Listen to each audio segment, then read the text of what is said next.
New year, new metal. One more year is one more year that everyone's closer to death. These are my favorite metal albums of January, and we're starting with Nothingness with Supraliminal.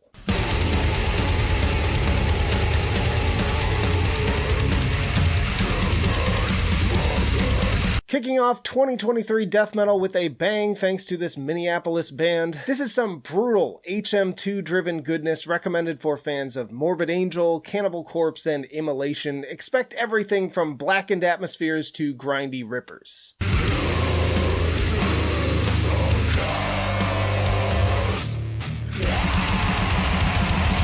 Solid pacing too, with some doomier moments to break up the blast beats, but never long enough to lose the momentum, and regardless of whether it's full speed ahead or a slower groove, expect it to be all as heavy as shit. You had me at HM2. Next up is Imperium Decadens with Into Sorrow Evermore.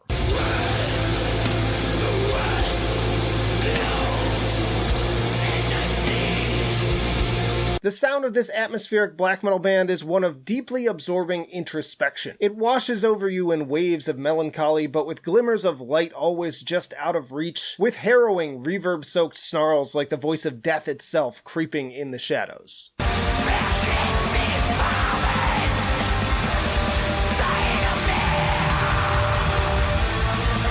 Little touches like the lonely piano opening of Aurora only further expand on the overwhelming sense of grief and sorrow. It's another example of a band on the doomier side of the spectrum that manages to keep me engaged thanks to stellar songwriting and spellbinding production. Then we have Seven Doors with Feast of the Repulsive Dead.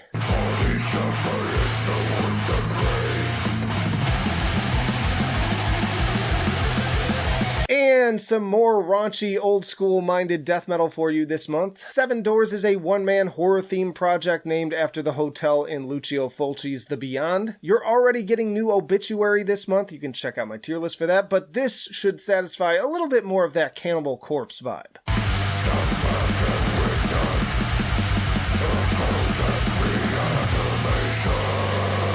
And in addition to the chugging riffs and head-bobbing pace, I love the explosions of reverb-soaked guitar leads to further sell these spooky cemetery vibes. I mean, really, with track names like the Vorbid Mortician, the Hack Shack, and Cannibalistic Humanoid Underground Dwellers, you should already have a pretty good idea of what to expect from this one. They're coming up. Chud. Next up is Anzilu with Ex Nihilo.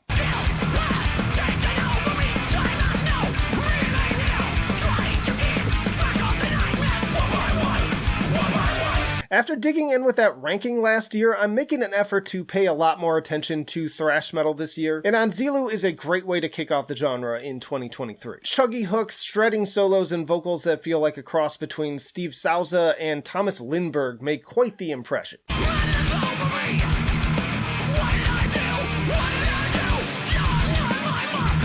I also love how this treads the line between traditional thrash and some pretty crushing Lamb of God-esque groove on tracks like Mental Graveyard. As one point of mild criticism, I do think that Timu could vary up his vocals a bit more as they can get a little grating after a while, but other than that, this was a really solid thrasher. Then we have Thy Darkened Shade with Liber Lucifer 2 Mahapralaya.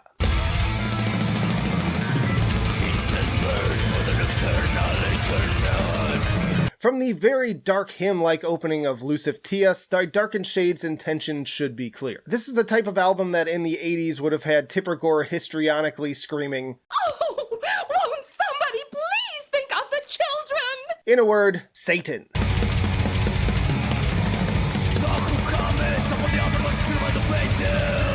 Massive atmosphere with this one, fitting to the epic imagery of the cover art. To be perfectly honest, I'm kind of over the more edgelord shock value side of satanic black metal these days, but Thy Darkened Shade take what feels like more of a thoughtful approach that goes beyond just upside down crosses and goat's blood. Worthless little insect. We are lords of chaos. Destroyer of worlds. Then we have Dryad with the Abyssal Plane.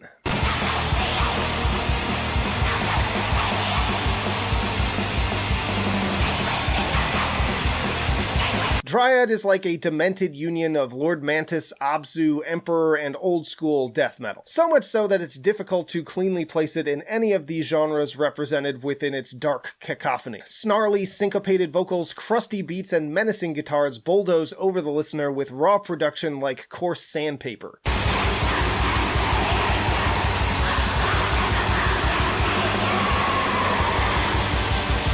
This overall abrasive approach is also broken up by a few surprise injections of eerie synth instrumentals, which while brief, provide an important counterbalance that prevents the listener from ever fully adapting to the maelstrom. Next up we have Unaligned with Inner Dimensions.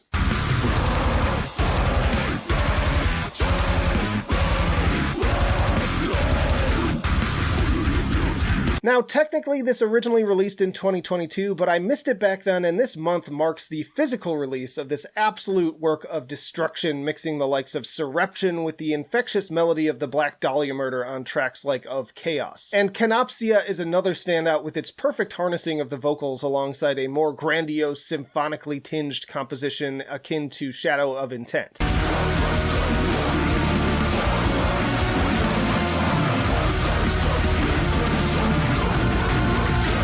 I'm also naming Transient Gate my first big gym banger of 2023 with its brain-melting hooks and tons of killer soloing. From the insane drumming to the gnarly bass work, this album will mess you up. I must break you. Then we have Wind Chimes with frantically grasping at intangible hands.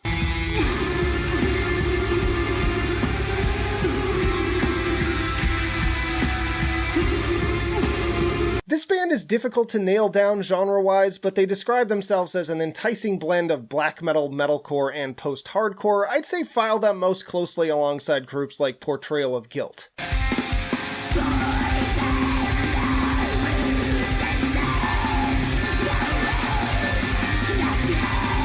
Nothing New even gets downright experimental, focusing on ambience and a pretty disturbing spoken word performance, and tracks tend to stick to a sludgier pace, constantly crafting this overwhelming sense of futility and despair that's like clinical depression in pure sonic form. Then we have Darko with Death Mask Part 2.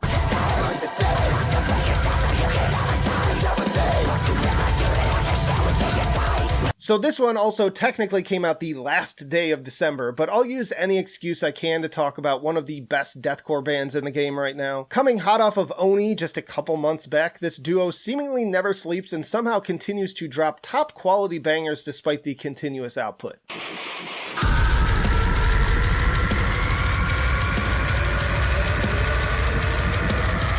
Punchy, rhythmic guitars are offset by spooky backing effects and more of the most aggressive vocals you can find. Tom kills it once again with every possible variety of scream, while Josh Miller absolutely tears it up on the kit. Personally, I'm partial to Hybrid Process and the schizoid adrenaline of Future Doom. Before we get to my favorite album of the month, I know quite a few of you were hyped for Ahab and Catatonia, and given that I wasn't in love with those albums personally, I thought I'd call in some friends who did. Thanks so much, Trenches, for inviting us onto your channel. We love Doom on Forge Master Metal Reviews, so that's why we're gonna do Catatonia and Ahab. Yeah, this is one of our favorite genres. Really though, let's start with one of our absolute favorite bands ever, dude, Catatonia.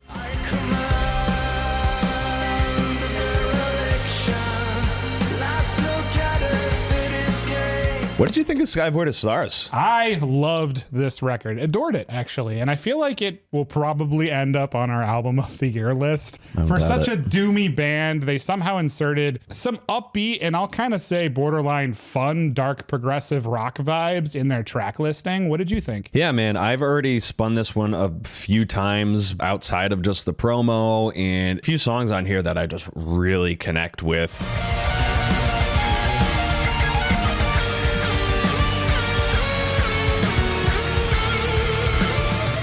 Man, I do love that like upbeat, progressive, rocky thing. I think that when you have a long and storied career like this band, you're not gonna click with every one of their records, but this one came out and I was like, oh, it was like a sigh of relief, you know, kind of like this is what I've been anticipating. My sky was full of stars, not void of them after I heard this. After my disappointment with The Fall of Hearts and City Burials, I think it's great to hear the band firing on all gloomy cylinders again and delivering a masterwork of what they do best. Definitely, dude. Definitely, like you said, an album of the year contender for sure, and one of their better records. If you had a hard time connecting with the last couple of records, this one will help you fall in love again.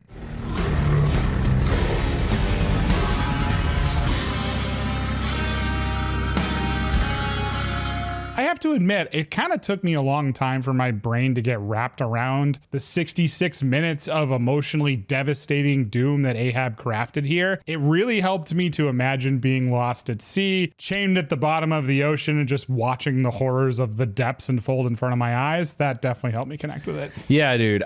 This is one of those bands that has been around for a long time, and I just never found the album that was like, holy shit, like this is the one. I think this is finally it for me, at least. And you can see why with the Coral Tombs. I think that this is a very well-focused, good put together album that incorporates things like funeral doom, melodic doom, folk, and like neo-folk with the chants and the sea shanty kind of vibes and stuff like that.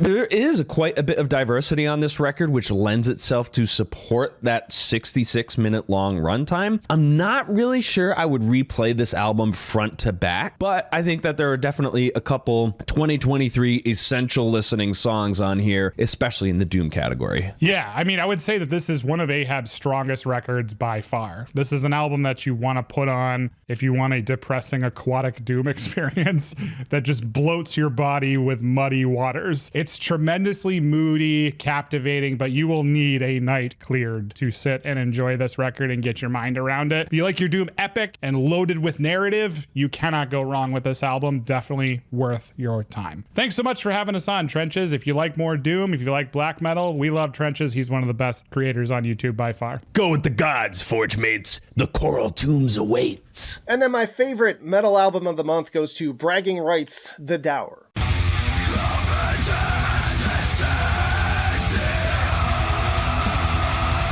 I used to listen to a lot of this huge bellowing sludge back in 2015 to like 2018, but for some reason, not much since then has really turned my head. But Bragging Rights are helping to reignite that fire in a big way, with the opening title track like pure bile mixed with mournful atmosphere and a little Gojira in the guitars.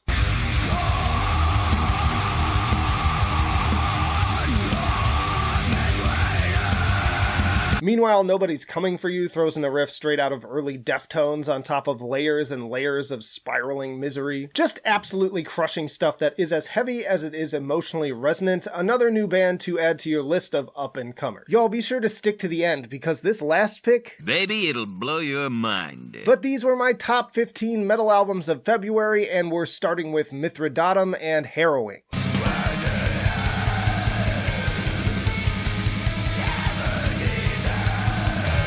Featuring former members of Abhorrent and The Faceless, this dissonant blackened death metal trio should be a welcome addition to listeners of the likes of Krallis, Goreguts, and Deathspell Omega. Several of you out there listed them as a strong recommendation early this month, and with the level of technicality on display, I can see why. And yet, despite the dizzying maelstrom of sound, Harrowing never feels like style over substance.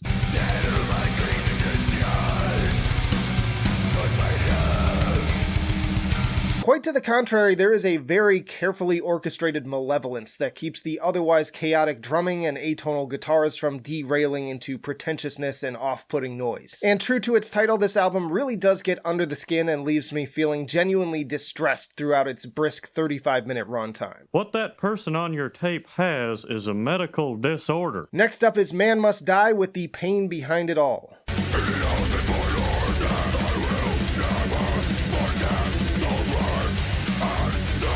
I first became aware of these Scottish natives with the banger track Kill It, Skin It, Wear It, but they've been around since roughly 2002 and have toured with everyone from Hatebreed to Dying Fetus. The exact genre is difficult to nail down because depending on the song, I hear elements of Napalm Death, The Red Chord, and Decapitation. Not to mention they also throw in a few more melodic sections for good measure.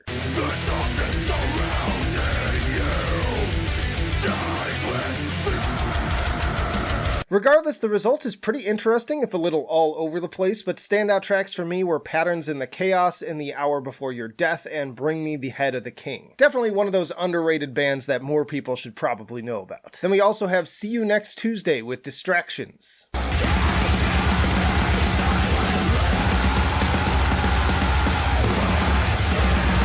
Another 2000s era band making a triumphant return for their first new album since 2008. Now just bring back Psyopus and the Red Chord and we'll have a full house. See you next Tuesday, deliver on a very chaotic mix of mathcore, grindcore, and deathcore that should be very familiar to those who grew up with that scene, but will probably just sound like sheer madness to the newer listener.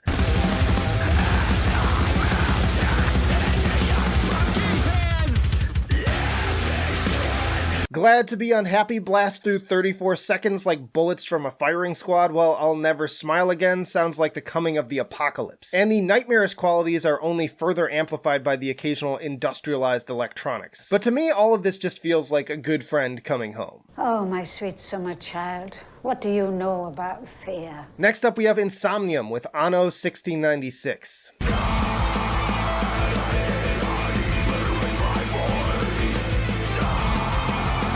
Insomnium's impeccable track record continues while also bringing some unique surprises along the way. Sakis Tolis of Rotting Christ makes an appearance on White Christ, but honestly, the guest feature that stole the show for me was Johanna Kirkella on God Forsaken, which also includes lush layers of distortion, acoustic, sitar, and if I'm not mistaken, a saxophone? Meanwhile, Lillian and the Witch Hunter continue to step up the band's usual expert harnessing of both light and dark.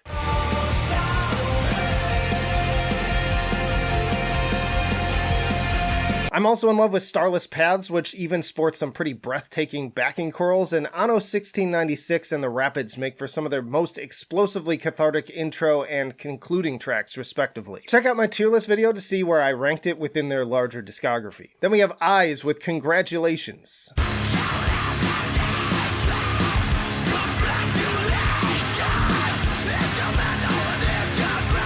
Copenhagen once more bringing some of the hardest hitting hardcore you can find. Underperformer was a surprise banger in 2020, and they only step up the abrasive violence with this follow-up, combining elements of Converge, The Armed, and the Jesus Lizard for some truly sardonic rebellion.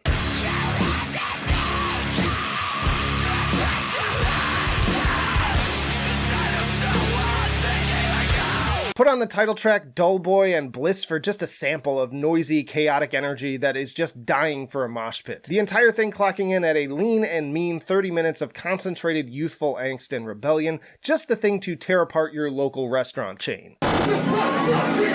Next up is Carnosis with Visions of Infinihility.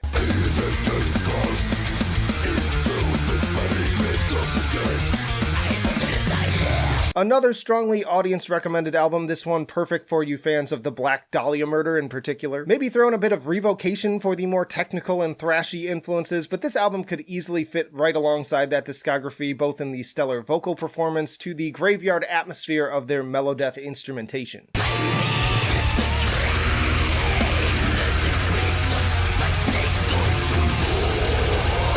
It's dark and imposing with its dystopian concept, but also great fun for headbanging, lots of shredding on display, but also plenty of groove to keep you moving. Thanks to those of you who put this underdog on my radar. Come on now, you guys! Then we have They Grieve with To Which I Bore Witness.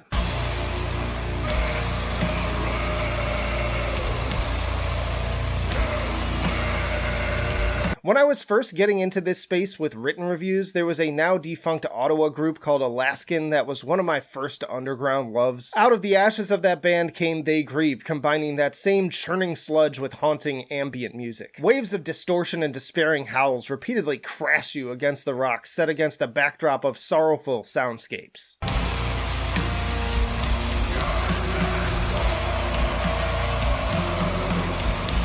The resulting effect is somehow both violent and tranquil at the same time. I feel like I'm listening to someone's final moments before the lights go out. Highly recommended for fans of Inter Arma and Neurosis. Next up is American Standards with Dopamine Dealer.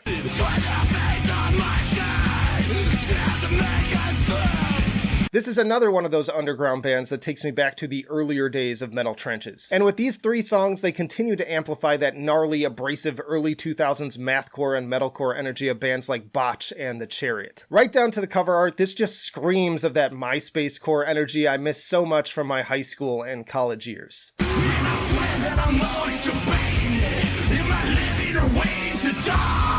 Opening the dealer with that sample from Que Sera Sera is such a perfect encapsulation of the energy that American standards like to bring to the table. And if you want more, they have plenty other content to explore on their Bandcamp page, or you can pair it with another EP in Ozaya with Kronos.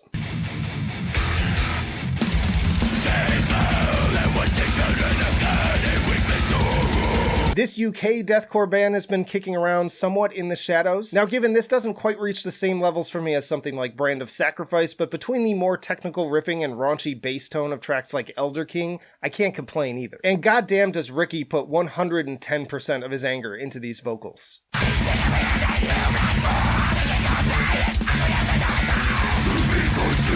With the right word of mouth, I could easily see Ozaya being brought up in the same circles as bands like Thy Artist Murder and Signs of the Swarm. Brutal vocals, dark atmosphere, punishing guitars, tight runtime, what more could you ask for? Then an album I knew I had to include, or somebody in the comments would have had a brain aneurysm or something. We've got Sanguis Sugabog with Homicidal Ecstasy.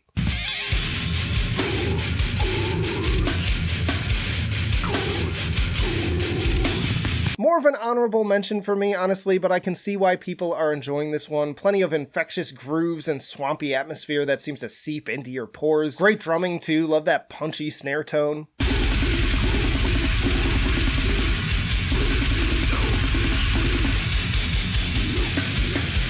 And a significant improvement over the last one, I would say. I enjoyed it a lot more than I thought I would, especially A Lesson in Savagery, Narcissistic Incisions, and Mortal Admonishment. I just get a little bored with the lack of any sort of vocal variety, and the songwriting could be a little bit more original and memorable. I think it could be like 3 songs shorter too, but tell me what you think of this band down below. I'm always really interested in having that conversation. But probably my favorite death metal release this month goes to Ulthar with Anthronomicon and Helionomicon.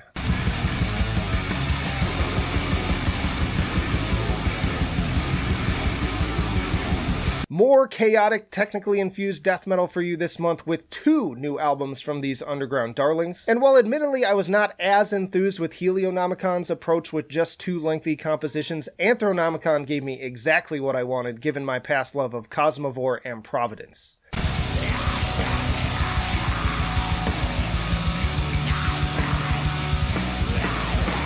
The latter is a delightful explosion of blast beats, cacophonous riffing, and cavernous snarls, and with plenty of ups and downs and sudden changes to prevent the listener from ever truly getting a stable footing. Ulthar may still be in their relative infancy, but they seem determined to claw their way to the top. Next up, we have To the Grave with Director's Cuts.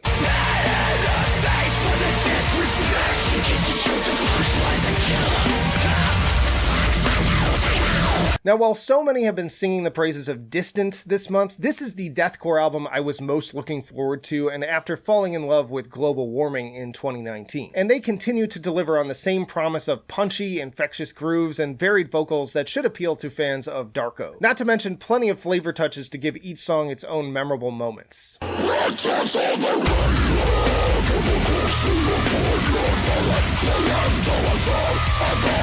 We're talking fun little mathcore-inspired riffs and even the occasional blast of more symphonic elements as on Full Sequence. And once more, I can't say enough great things about Dane Evans' dynamic vocal performance, seeming to hit every possible technique at least once on rages like BDTS, Acts of Kindness, and Red Dot Sight. Another kind of out-of-nowhere release this month, we have Divided by Design with The Fear of Being Forgotten.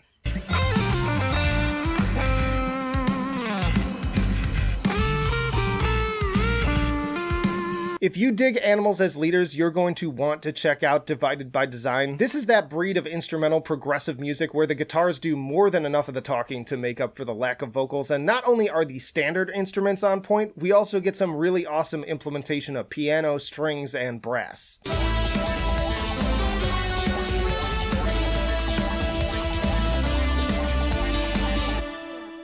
Tons of styles on display here too, with elements of funk, jazz, gent, classical, prog, and really everything in between, with more than a few passages absolutely blowing my top off without coming off as overly showy either. Just 4 tracks here, but each might as well be 3 or more given their approach to songwriting, and they have a pretty active YouTube channel you can check out as well. Next up is Dragon Corpse with the Draketh Saga.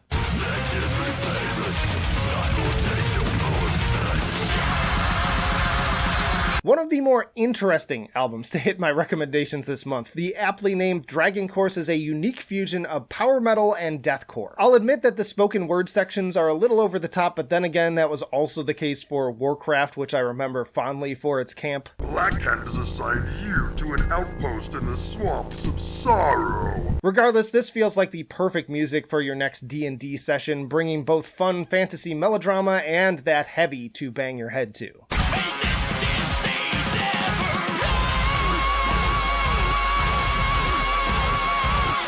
At 24 minutes, it's also a low investment, but also enough to get me interested to see how this project evolves and matures moving forwards. And then easily, my favorite metal album of February goes to Hellripper with Warlock's Grim and Withered Hags.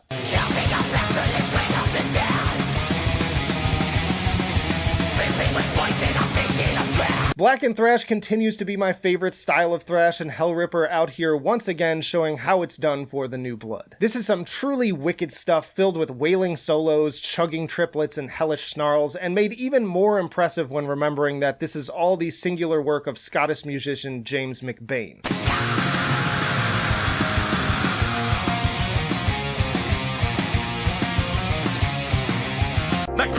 Tracks like I the Deceiver, The Hissing Marches, and Goat Vomit Nightmare are pure unadulterated headbang frenzies of punky D-beats, Motorhead hooks, Maiden-esque harmonies, and rumbling bass grooves that never fail to put a smile on my face. While others like the Knuckle of A also tie in some melodeath sounding riffs a la Dissection, combined with the occult and satanic imagery, it makes for a devilishly good time. Sacrilegious. Y'all, February was amazing, but March? Insano style. Boom, bam, boom, bam. These are the best must-listen metal albums of the month, and we're starting with Gorod and the Orb.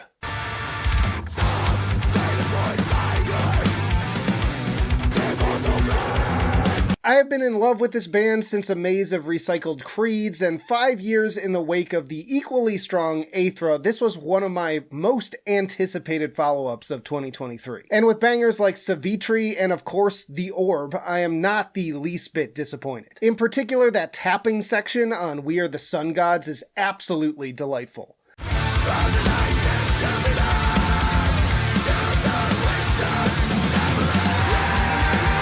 Just listening to the guitars on this album gives me arthritis, and that's not even to mention the equally dizzying bass and drumming. And compositions range from chaotic displays of technicality to others that resemble elements of Gojira. Prog fans, you know what you have to do. It's time to harness the power of the orb. Next up, we have Primitive Man and Full of Hell with Suffocating Hallucination.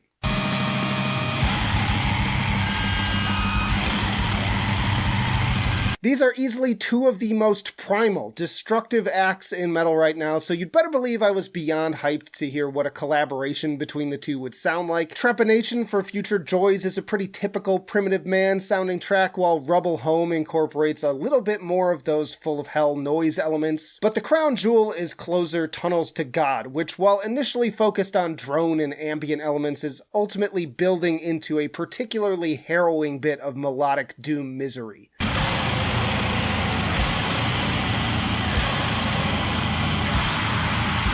Over just 35 minutes, expect a variety of approaches to nihilism, from the appropriately titled 26-second grinder bludgeon to the bleak negative space of dwindling will. Then we have Viscera with Carcinogenesis.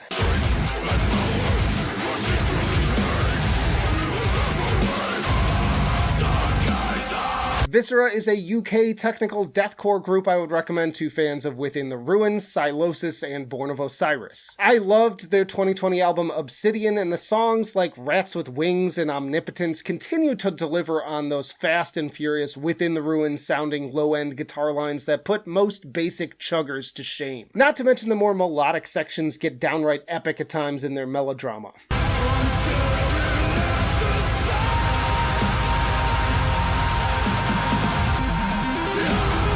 Now, I will say it took me a few listens to get into this new outing because the vocal performance can be a little hit and miss this time around, but the dual guitar work is so impressive that I can look past most of those faults and see the overall level of quality on display. Then we have Sostre with Sostre.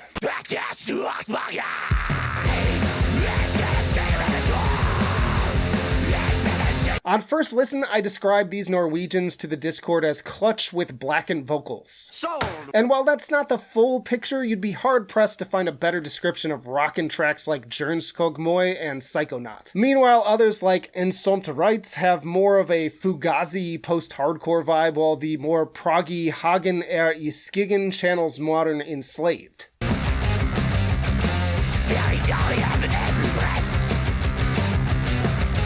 It's high energy, headbang worthy, but most of all, it's something a little bit different than anything else I've heard this year so far. And above all else, I'm always on the hunt for those albums that stand out from the pack. Time to open your third eye and howl at the moon. Next up is Contrarian with Sage of Shekinah.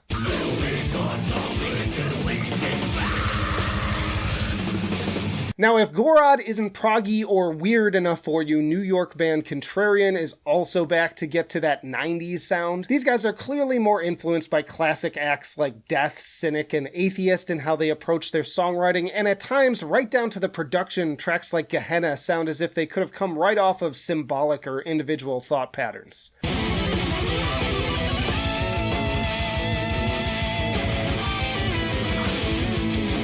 Now, as a result, this release may not be as accessible to some, given just how chaotic the guitars and bass can get, but musicians and lovers of the genre are going to gobble this up like they haven't eaten in weeks. More. Then we have Telos with Delude.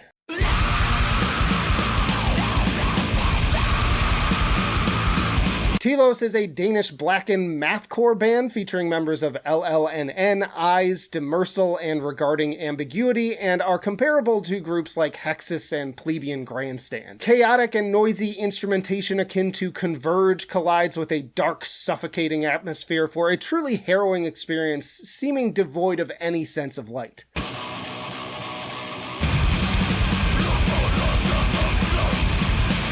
I know there are still some people in my audience who roll their eyes at the word mathcore, but trust me, the Scandinavian scene is an entirely different animal. This band is easily as extreme as any death or black metal act and could play circles around most of them. Truly catastrophic and apocalyptic sounding stuff. Next up is Fang with Privation.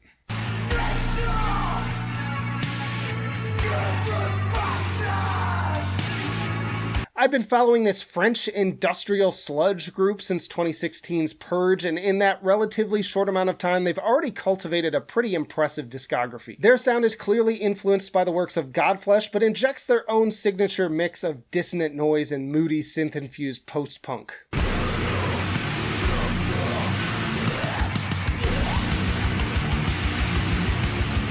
They can still get dark and disgustingly heavy, but with tracks like Ne pour trahir, this may also be their most ambitious album so far in terms of the more melodic sections. If you enjoyed Author and Punisher's latest release, I think you're going to find a lot to love with this one as well. Then we have Bury Tomorrow with The Seventh Son.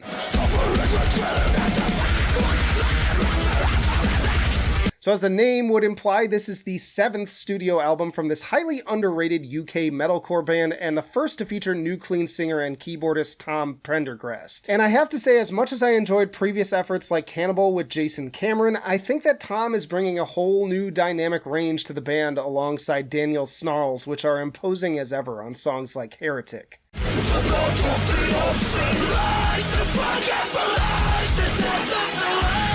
Great riffs, awesome synths, and overall solid songwriting bring back that peak era Architects energy, and despite being around since the 2000s, this may be one of their best albums to date. Between this, August Burns Red, and whatever Unearth cooks up, 2023 is shaping up to be a pretty solid year for metalcore. Speaking of which, let's talk about August Burns Red with Death Below.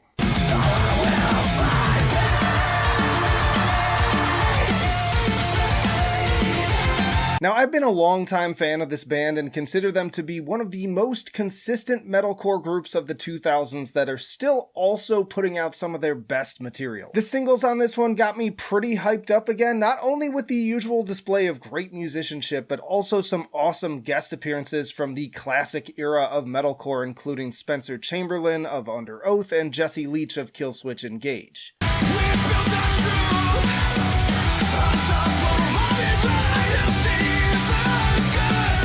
But as usual, the band does just fine on their own with an incredible mix of sing-along anthems, pit-worthy ragers, and progressive jaw-droppers, including the powerful closer Reckoning. Not a single dud to be found here for another album that might just be on par with my personal favorite found in faraway places. Check out my tier list for the full discography ranking, but this is a must for metalcore fans and maybe even those who don't generally like where the genre has gone. Then we have Majesties with Vast Reaches Unclaimed.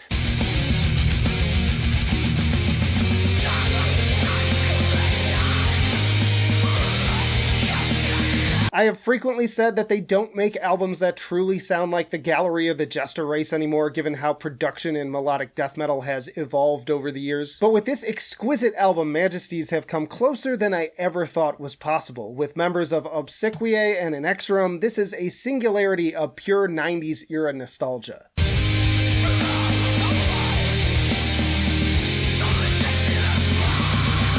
Soaked in reverb, the guitar harmonies never fail to put a smile on my face, and just in general, I'm transported back to one of my favorite eras. The only feedback I have is that the vocals feel a little bit drowned out in comparison to the lush atmosphere, but otherwise, if you also go gaga for that early Gothenburg sound, you need to pick this up. Then we have Entheos with Time Will Take Us All.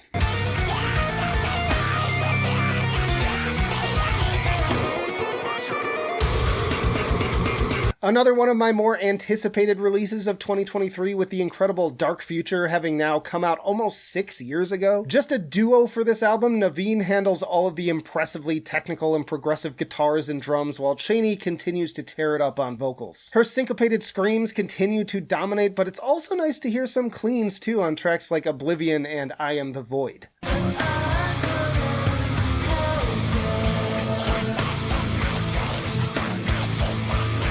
Absolute Zero is a total banger of an opener, seeming to fuse Meshuggah with Archspire and then moving seamlessly into the equally wicked In Purgatory and the Interior Wilderness. Really, the entire album feels like various movements of one singular but ever-changing progressive composition. And speaking of progressive, we also have Periphery with Periphery 5, Gent is Not a Genre.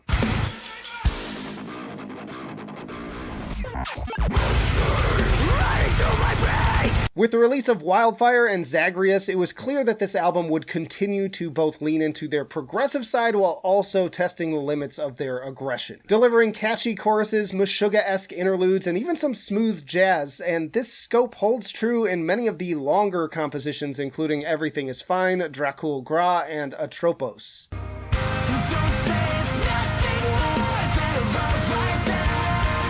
Even shorter songs offer serious contrast, with Everything is Fine going nearly full Dillinger Escape Plan, only to be followed up immediately by the synth-pop surprise of Silhouette. The experimentation can be hit and miss at times, but it's always welcome over just regurgitating the same formula over and over again. Maybe not their best album, and you can check out my tier list ranking to see what I put for that, but true to form, still one of their more ambitious albums, and one of the best I've heard this year so far. Then we have Necropanther with Betrayal.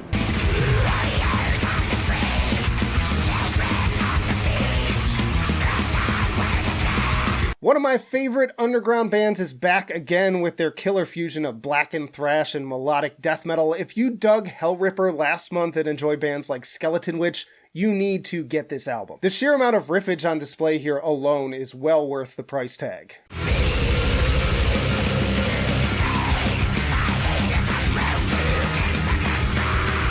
Furthermore, each Necropanther album is conceptually centered on a film adaptation of a novel, previously covering Dune and Logan's Run, and now tackling a combination of 1979's The Warriors and the ancient Greek story of Anabasis on which it is based. These elements only further expanding the impressive scope of their sound. Then we have Entropia with Total.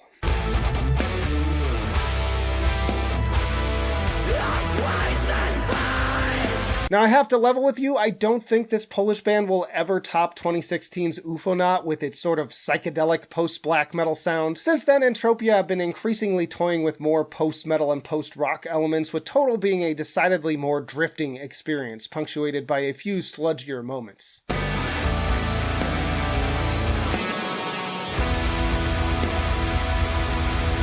And while this one took a little bit longer for me to peel back its layers, I can't help but appreciate the unique fusions of electronics, prog, and even krautrock throughout its frequently instrumental runtime. In many ways, I'd liken it more to something like Russian circles and explosions in the sky than previous comparisons to Vatnet Viskar or Bossa de Naga. Regardless, Don't talk shit about Total! There are honestly too many albums to cover in full this month, so a few honorable mentions before my final pick, including Demon King, For Token, Rotten Sound, Judiciary, and Keeper of Kalessin. You might find some of those reviewed by Chris over at metaltrenches.com. And I know a lot of you wanted me to cover Nia Bliviscaris, but honestly, I thought it was just okay. Some great performances, but I've never cared for their production, and the songwriting just felt a little bit meandering and unfocused to me.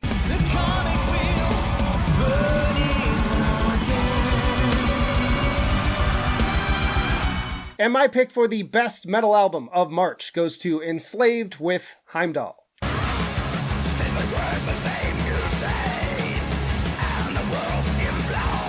In my book, Enslaved are one of the greatest bands of all time with one of the strongest discographies out there, and they have done it again with Heimdall. Even for those who didn't care for Utgard, this feels like a far more cohesive album while still showcasing the usual experimentation. Behind the Mirror starts things off on a very strong head bob-inducing note somewhat reminiscent of thoughts like Hammers, while Congelia calls back to their icier black metal roots. Forest Dweller has a lush sense of scope and wonder, but my favorite continues to be Caravans to the Outer Worlds.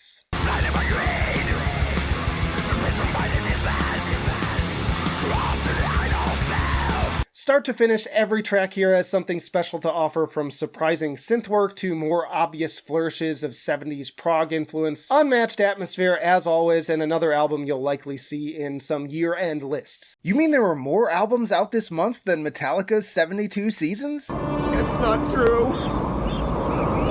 That's impossible! Yes, it's time for my top 15 favorite metal albums of April, and we're starting with Stillbirth with Homo Deus.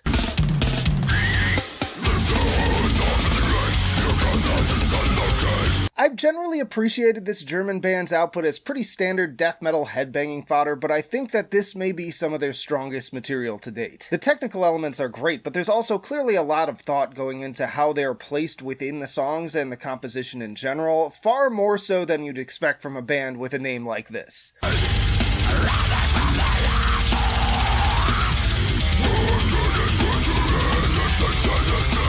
Rising from the Ashes is a great example of them carefully walking that balance between brutality and memorability, not to mention some really standout bass work, and plenty of other great tracks like Disgraced, Descending, and Proclaim the Anarchy also display that same level of infectious earworm songwriting, another great death metal addition to 2023. Next up we have Tribulation with Hamartia.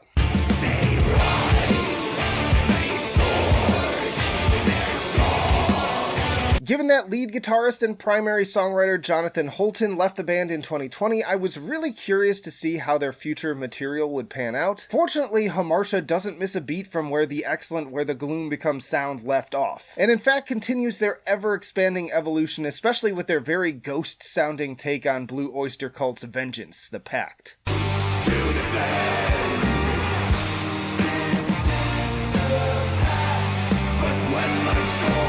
Seriously, that song would have been right at home on Meliora, right down to its campy synths and backing vocals. But more generally, this 4-song EP is another very catchy, head-bob-inducing fusion of 70s and 80s rock and metal with blackened vocals and dark vampiric atmosphere. It's a pleasure swing, you fucknut, not a sex net.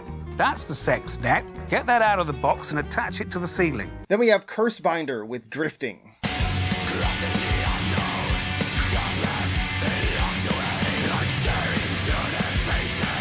Now, I've been craving some solid black metal, and while I respect Dodheimsgard for their unique sound, I was personally more entranced overall by this release. As much credit as Scandinavia gets for the genre, Poland has been a great wellspring for modern bands. This being another great example of that more plotting, calculated malice that slowly poisons you over time rather than a quick knife to the throat.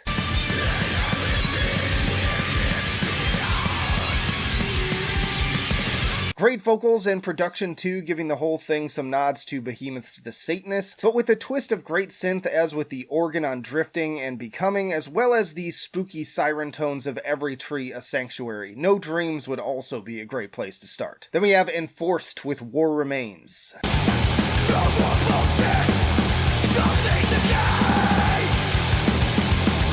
This Richmond band continues to bring the real goods when it comes to modern thrash metal. Enforced fully understand the assignment with short songs that hit hard and leave an impact instead of wasting your time, with tracks like Starve and Ultraviolence being prime examples.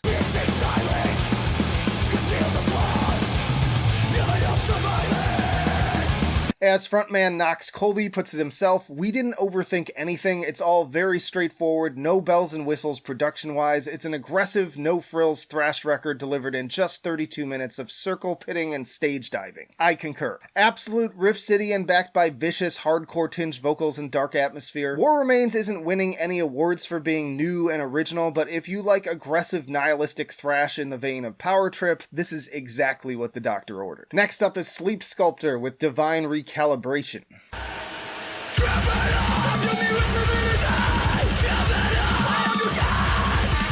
Now, I've been very much looking forward to this one, and if you also enjoy modern mathcore groups like Carbomb, Frontierer, and CU Space Cowboy, so should you. This will easily be one of the most noisy and chaotic records you'll listen to this month, with guitars that sound like they're being fed through a paper shredder in the tradition of Psyopus, Sixth, and I Wrestled a Bear Once.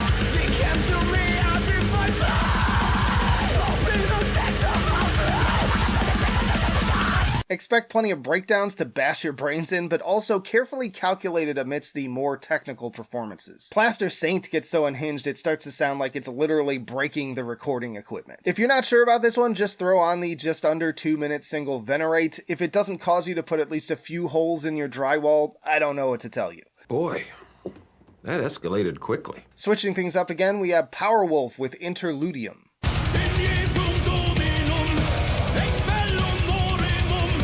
In my crusade to lead by example, I'm always on the hunt for albums that break my preconceptions about a genre I'm not generally a huge fan of. Last year, the new Blind Guardian and exploring the Sabaton discography did a lot on this front for power metal, and once more Powerwolf has piqued my interest in 2023. I've admired some singles from afar over the years, but this was my first dive into a full album. Preaching my will be done. Much like with Sabaton, I appreciate the general sense of fun and embracement of camp that makes songs like Sainted by the Storm, My Will Be Done, and Wolfborn so damn infectious. Love the folky swing and symphonic elements, love the epic choruses, just a damn good time. Then we have Cave Moth with Paralytic Love.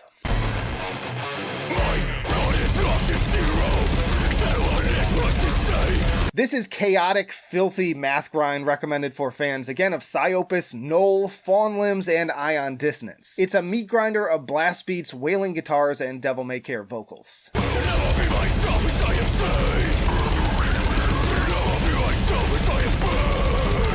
Vicious, noisy, dissonant, and always straight for the throat. 8 songs, 8 minutes. Complete annihilation. Then we have Holy Moses with Invisible Queen.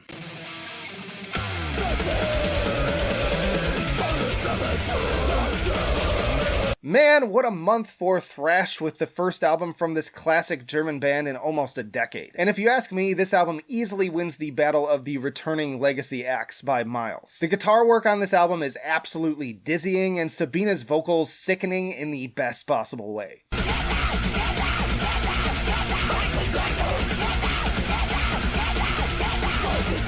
They do also vary up the pacing with tracks like Visions in Red and Forces Great and Hidden, bringing some proggier sections that at times even feel vaguely psychedelic. Honestly, in some ways this captures the same energy that made me love Voivod's Synchro Anarchy last year, just with the aggression ramped up to 11 and a production job that has no interest in the normies out there. Oh, my freaking ears! Then another one of the bigger releases on this list, we have Fit for an Autopsy, Thy Art is Murder, and Malevolence with the Aggression Sessions.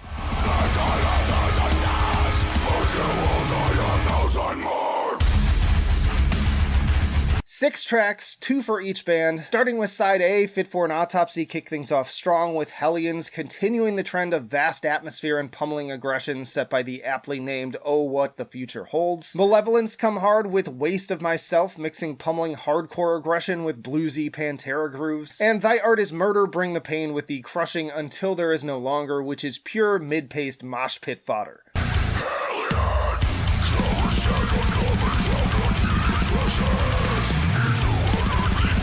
Side B is all covers with Fit for an Autopsy taking on At the Gates Under a Serpent's Sun. Thy Art is Murder keep the headbanging energy strong with Cannibal Corpse's legendary hammer smashed face. But it's Malevolence on this side who, for better or worse, make the most interesting statement with their decidedly heavier take on Anastasia's Left Outside Alone. Very strong EP worth checking out for deathcore and death metal fans alike. Next up is Lunar Chamber with Spirit Body and the Seeing Self.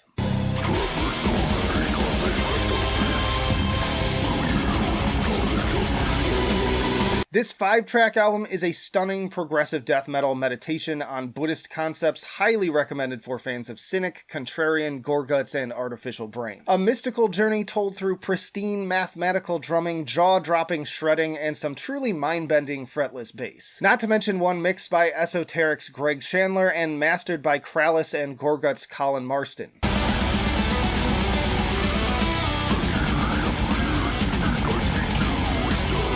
The level of dexterity on display here is enough to make most musicians either triple their practice schedule or hang it up entirely. But these wild performances are always in service of engaging compositions and powerful atmosphere culminating in the doomy, nearly 13-minute conclusion. Its deep, introspective void only hitting harder when contrasted with the chaos that led up to it. Who am I? What am I? Then there's also Brand of Sacrifice with Between Death and Dreams.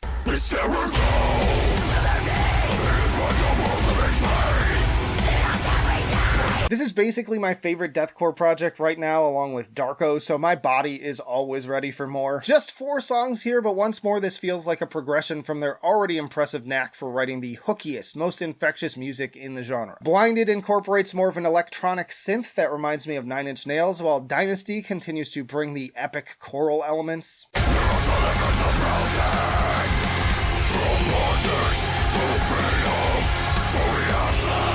Opinions seem to be split on the introduction of clean singing on the equally groovy and symphonic Exodus, but I think it's yet another solid addition to their increasingly diverse sonic palette when used sparingly. And strap in for that because we get more with the melodically focused title track sounding almost like a Linkin Park collab. Another success in my book. I'll be curious to see where this takes them for the next full length. Then kind of a surprise underdog pick here, we have Neverus with Burdens of the Earth.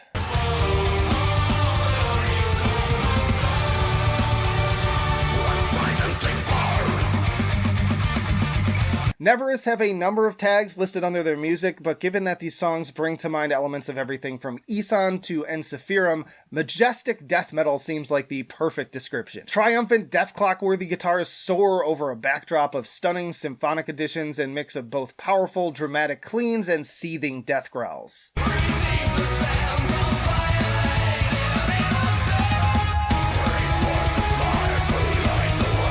From the massive opening harmonies of Banish and Burn to the windswept Wilder Run-esque soundscapes of Lazarus to the warlike heavy metal-infused riffage of One for Blood, this entire album is a true wonder to behold. And by the time closer Temptation settles after 8.5 minutes of neoclassical shredding, my jaw was on the floor. Totally unexpected and an absolute must-listen. Then we got a surprise release from Portrayal of Guilt with Devil Music.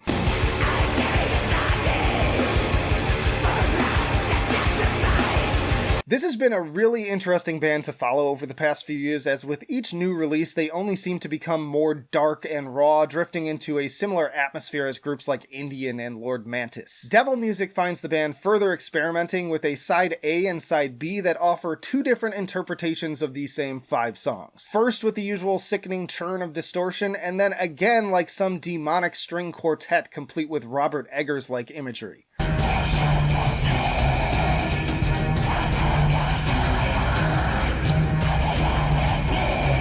Everything an extreme metal fan could want is on display here. Malevolent blackened vocals like a demon spitting phlegm and bile, sludgy reptilian sounding guitars, and apocalyptic blast beats. By the end, I feel as if my soul has been completely drained by my body, and as a big fan of violin and cello, side B easily makes this their best and maybe most interesting work to date for me. Then a real banger here with Jesus Peace and So Unknown.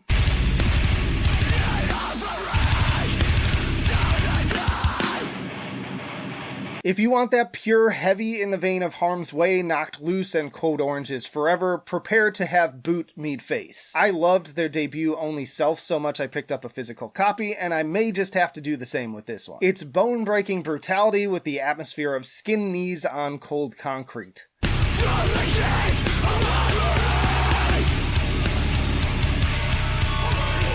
Some of these tracks, like Gates of Horn, legit make me feel like I'm going insane with their spastic rhythms and noisy guitars. And An Offering to the Night and The Bond make me want to break every window in the fucking house. Remind me not to go see them live because, frankly, I'm too old for this shit. And then my pick for the best album of April goes to Dawn of Ouroboros and Velvet Incandescence.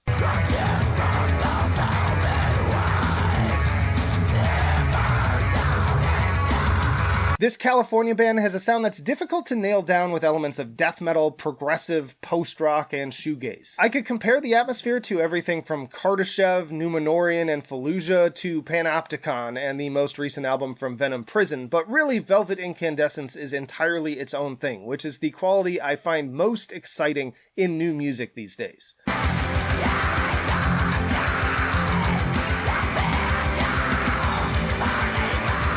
Like I said, I can enjoy some of the more run-of-the-mill, blacker death metal releases that's done well, but bands still capable of crafting something wholly original are the ones that tend to truly stick with me. Not to mention, Chelsea Murphy's vocal performance is somehow both one of the most devastating and rejuvenating of the year so far.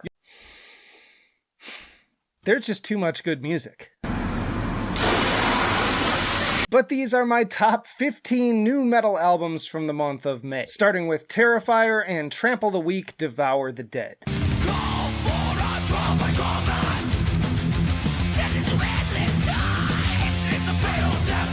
From the first chorus of Trial by Combat, it's clear that this Canadian band still clearly worships the sound of the 80s. Fusing the raging thrash attack of bands like Exodus with some wild melodic death metal riffs, Terrifier are a force to be reckoned with. This album is a veritable fire hose of hooks and shredding solos that should please old school and modern metal fans alike.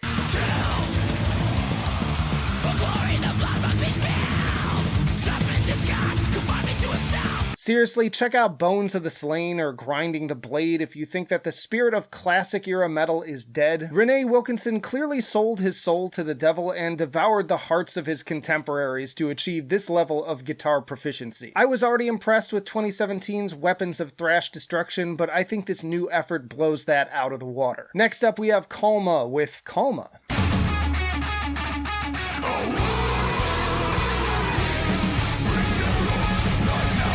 Another fist-pumping, anthemic album from these Finnish melodic death metal legends, now 25 years into their career. The dual guitar work is as stunning and triumphant as ever, especially going into the ripping neoclassical solos. Veli also tearing it up on the keys, but they can also slow things down a bit to break up the action for tracks like Red and Black, No Words, Sad Enough, and especially the haunting string-infused closer, Drifting in a Dream.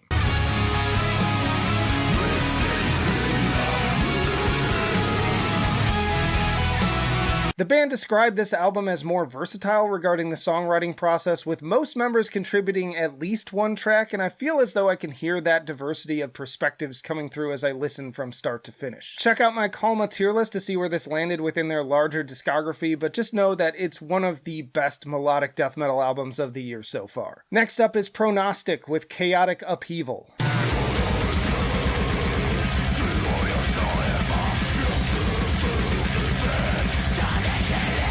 There's a lot for progressive death metal fans to love about this Canadian band. These guys are incredible musicians, which is a fact that is put front and center throughout these compositions, from the dizzying conclusion impromptu to the more melodic and piano-infused Concealed Parasite. Think incredible drumming, bass, and guitar work on par with the likes of Obscura, Beyond Creation, and First Fragment.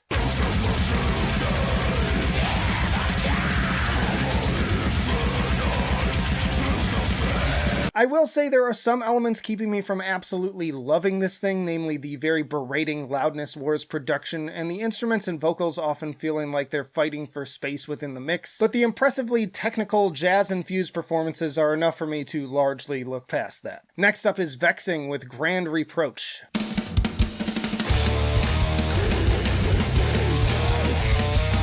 Imagine if primitive man didn't think that life was just an endless tunneling void of misery and instead took some more progressive notes from the likes of Inter Arma. That's basically Vexing. And notably, primitive man's own Ethan Lee McCarthy did the artwork for this album. One that feels like a vessel of tortured souls churning its way across the river Styx, but also with the occasional glimmers of light.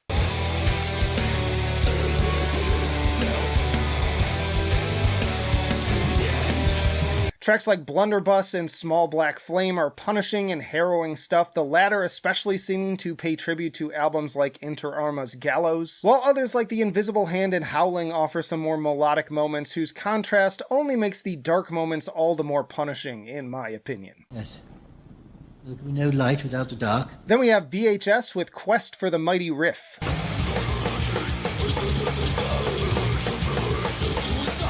Man, Canada is just taking over this month. Canadians will rise together! I covered this band's previous album on an episode of Best of Bandcamp last year, but now they turn their attention from vampires to monsters and black magic in their quest to metalize all of the sleaziest B-movie trends. Think of them as the Troma films of death metal and grindcore.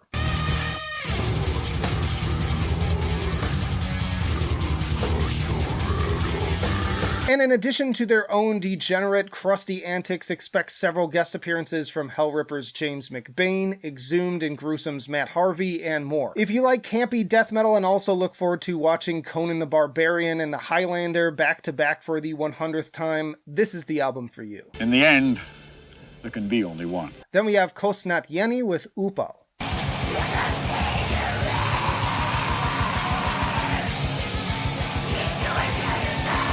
I'll be frank, save for a few releases, I found this to be a very dull year for black metal so far, so I'm so thankful to finally get something that sounds genuinely interesting. Much like Imperial Triumphant or Deathspell Omega, Kosnet Yeni perfectly mold elements of dissonance and avant-garde into something strangely palatable, as if the album is a wild horse that primary songwriter and musician DL is attempting to tame.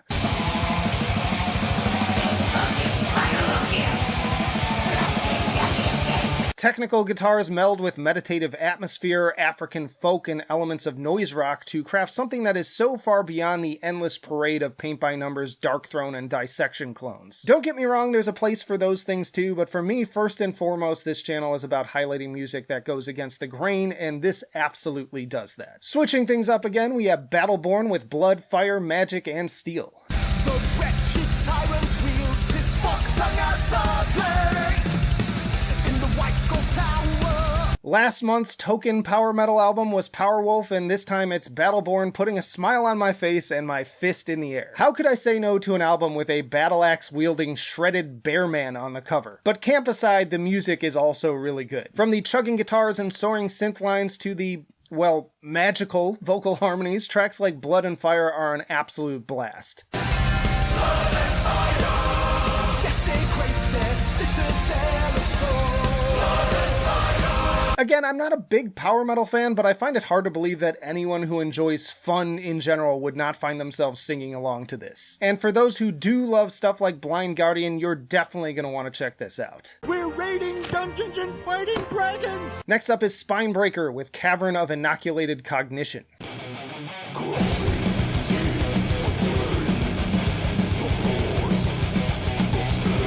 It's always hard to sift through the mountain of death metal albums I get every month to decide which ones I feel deserve the spotlight, but this EP with band members from Rip to Shreds and Gulch definitely won me over. It's that no-nonsense, cavernous death metal calling back to the 90s, but something about their particular execution just feels a cut above the rest.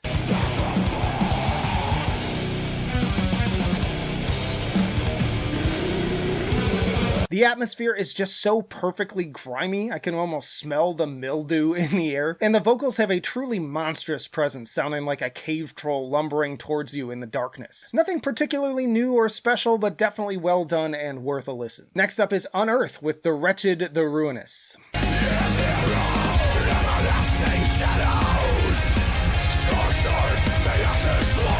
To be honest, this is the first time in a long time I was getting full-on the Oncoming Storm vibes, which is just one of the most important albums of my high school years. The verses are crazy heavy and the melodic leads are triumphant as fuck. Like seriously, I can't believe how long some of these riffs go on at the speed that they do. It's like an endless torrent of melodic picking in the vein of As I Lay Dying, Killswitch Engage, and August Burns Red. And solid dynamics too, jumping between everything from the thrashier Dawn of the Militant to the more melodic Into the Abyss.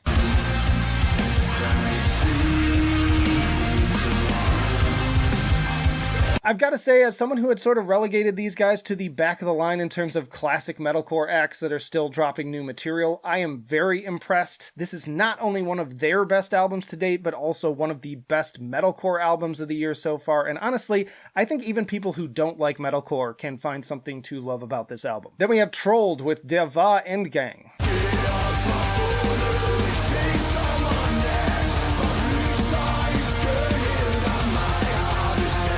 I have been dying for some good folk metal, so I was very pleased to see this Danish band end up in my inbox and going all in with the mead-swinging flutes, mandolins, and accordions. Right from the opening track, Hexen, it's clear that this is music made for drinking and all activities that tend to follow it.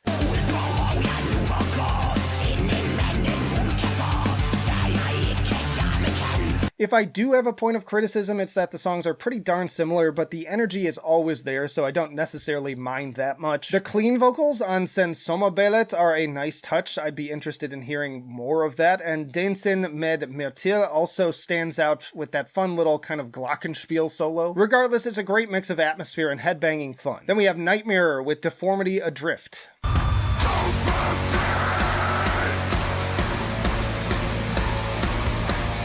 I instantly fell in love with 2018's Cacophony of Terror, which is sitting on the shelf behind me, and this follow-up continues with that same ferocious flurry of chaotic guitars and drumming. Think of it as a cross between the groove-ridden infectiousness of Meshuggah with the more strange and dissonant elements of bands like Artificial Brain.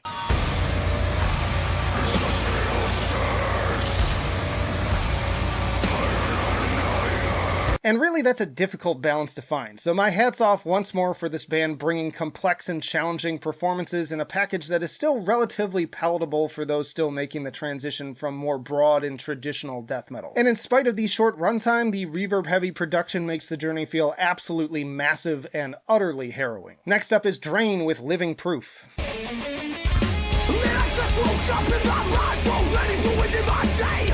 If you dig bands like Knocked Loose and Stray from the Path, you should also be listening to Drain. I saw plenty of praise for their 2020 album California Cursed, and Living Proof continues to bring that classic 90s hardcore spirit with just a touch of crossover energy.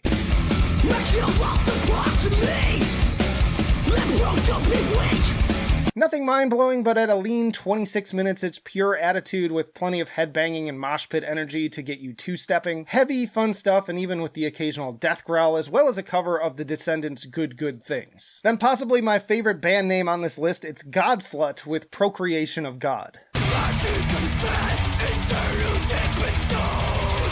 Seriously, what an amazing band name for a group that sounds just as in-your-face and sacrilegious as you'd expect. This Polish trio is a true unholy fusion of death and thrash metal that feels like Vader and Decapitated on bath salts. Blazing riffs and scorching solos torch their way through the album, leaving nothing but smoldering ruin by the time Chaos chugs to its final note.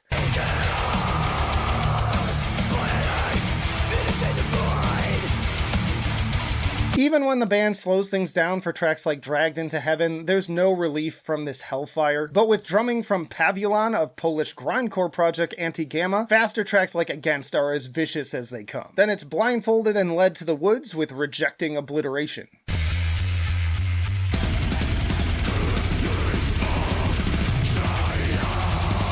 Another one of my more anticipated underground metal albums this year, and it's great to see these New Zealanders deservedly rising in the ranks with the support of Prosthetic Records. Every track has something a little different to offer, with the raging Methlehem seeming to mash up Meshuggah with pummeling hardcore, while hallucinative Terror alternates ethereal clean guitars and wind instruments with the dissonant sounds of Gorguts and again Artificial Brain.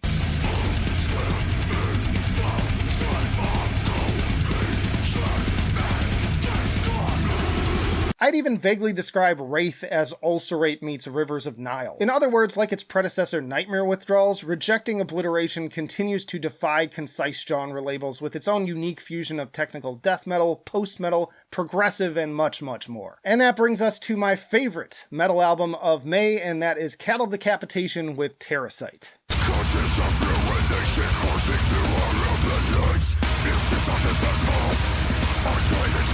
The boys have outdone themselves once again. Fantastic singles here with Travis covering the full spectrum of his vocal acrobatics on We Eat Our Young, and Scourge of the Offspring is even better with verses that go so hard with some really fantastic drumming, but then offset by another soaring melodic goblin chorus.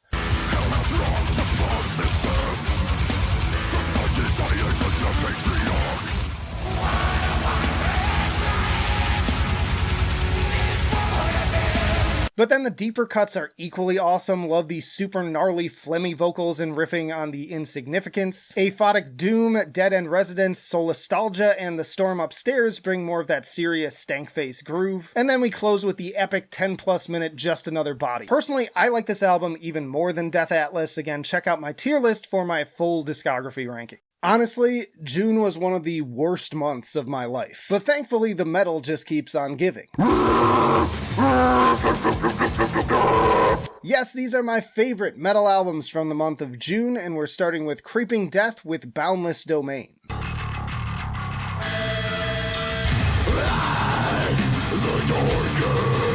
Now, I was just talking about these guys in my 2010s death metal debut album tier list, and I want to reiterate that in spite of delivering mostly more of the same, they squeeze every last drop of juice from the OSDM formula. Crusty beats, raging HM2, and some seriously malevolent sounding vocals bring the mosh pit straight to your ear holes for a headbanging good time.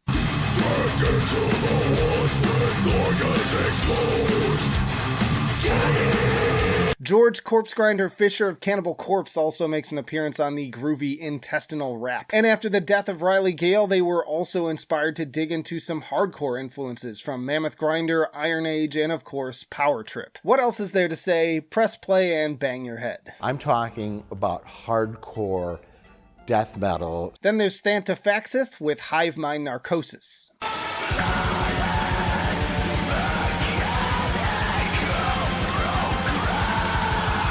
More avant-garde black metal that provokes both the terror and uncanniness of nightmares. Blizzards of Imperial Triumphant-esque tremolos, hellish descents into Deathspell Omega and Bluthaus Nord, and harrowing attempts to claw your way back from the maw in technical and progressive displays of Enslaved meets Krallis.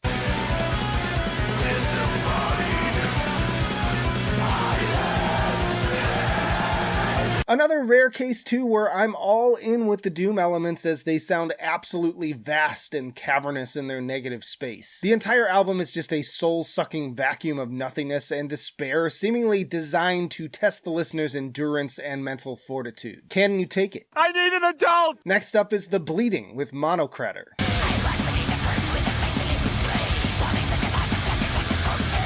Of the two death thrash bands I checked out this month, this UK band was the clear winner. The riffs are positively pummeling with the perfect cross of bands like Sodom and Holy Moses with a brutal dose of Cannibal Corpse and Dying Fetus. Tracks like Union of Horror and Chainsaw Death Cult also showcase plenty of punk influence with the rumbling bass and relentless D-beats.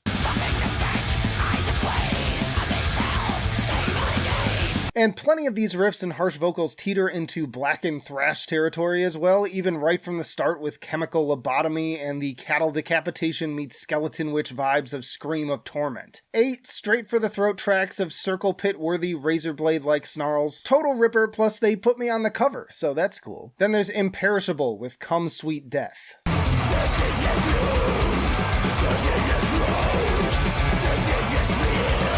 Another modern old-school death metal band that just did it for me this month. Venomous really sets the tone with that spooky, supernatural atmosphere and pulverizing dual guitar attack that's unmistakably Swedish. We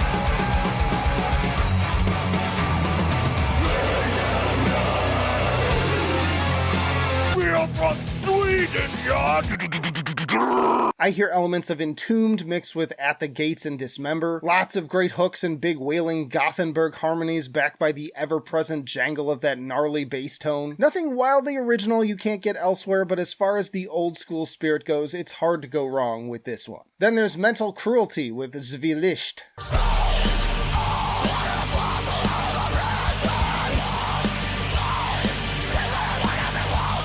This German symphonic deathcore band is one I've considered to be just on the verge of greatness over the last few years, but with Zwielicht, they may have finally achieved that goal. New vocalist Lukas Nicolai brings an array of fresh dynamics in his performances, but even with that aside, the broadened scope of the songwriting from song to song is very impressive, as exemplified by the combo of the title track and Symphony of a Dying Star.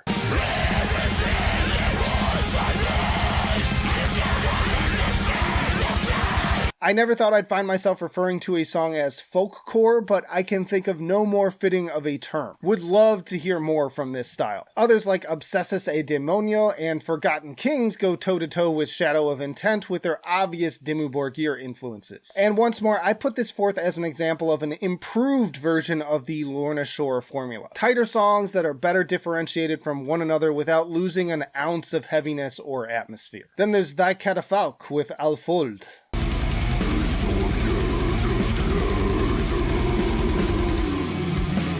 One of the most highly regarded projects in avant-garde black metal once more does not disappoint. Blazing hellfire riffs, but also strange detours I'd compare to the music of Psy. Unpredictable journeys of throbbing brass, chaotic wailing solos, plotting progressive riffs, and cathartic female singing alongside folky acoustic guitars. Then there's these stunning jazz flute strings and video game soundtrack vibes of Foyandar. And of course my personal favorite, the chugging and very enslaved sounding closer, Nema Vermek.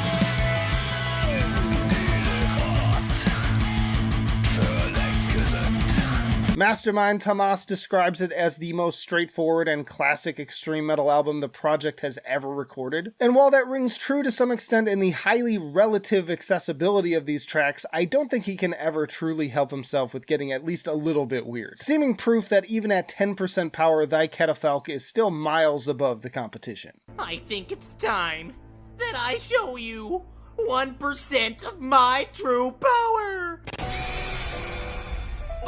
We've still got plenty of albums to go, but if you're enjoying the video, be sure to hit the like button and comment your own favorites as we go along. But it's time for another great double feature EP pairing, starting with Glass Casket and Glass Casket.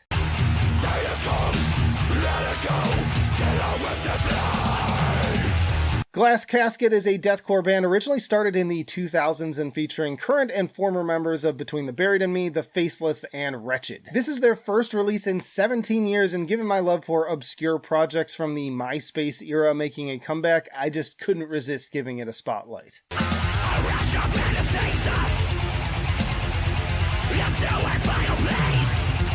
Imposing snarls are backed by some very punishing guitar work. Let Them Go drew some comparisons to Aborted, while Prison of Empathy has a bit more chugging metallic hardcore DNA. And then For the Living goes for a more progressive approach. Just 4 songs in 14 minutes, which is kind of an amusing result after a decade of development hell, but if you want more, you can pair it with Koningsor and Death Process.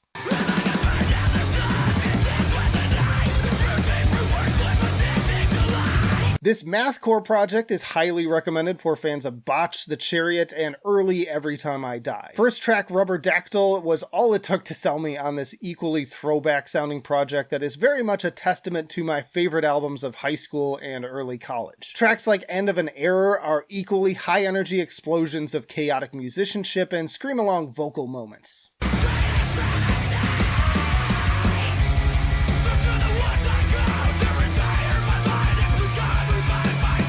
I also strongly recommend the very We Are the Romans worthy Bile Ritual. But then you also have the melodic and frankly tragic sounding Tongue Cutter and Death Process. I'm telling you, with the strength of some of these new projects, it's a great time to be a fan in the midst of what feels like a full-on resurgence of the genre. Then we got another EP in Omnium Gatherum with Slasher.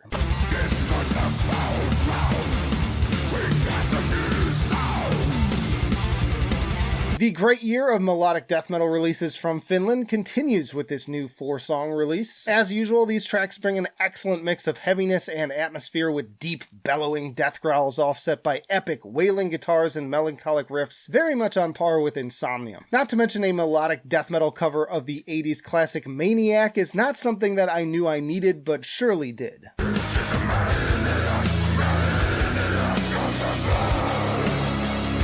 But if that's a little too goofy for you, the other 3 tracks here are phenomenal. Peak 2000s era guitar work that takes me back to high school again, blasting Dark Tranquility. Both Sacred and the title track are sure to scorch your face off. It burns! It burns! Little honorable mention to Memorage with Memorage.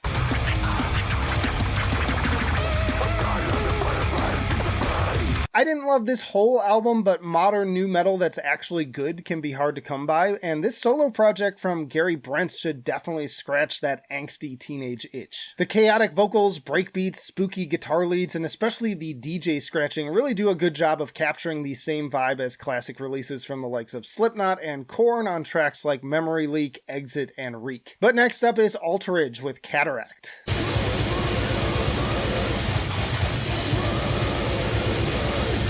Every time this band drops something, I'm immediately all over it. As much as I love Portal, more and more I feel like this band out of Spain is giving them a run for their money. Just 3 songs, but they are all so dense with meticulously crafted blackened menace, from dissonant barrages of noisy technical guitars to deeply menacing head bob-inducing passages of hypnotic doom.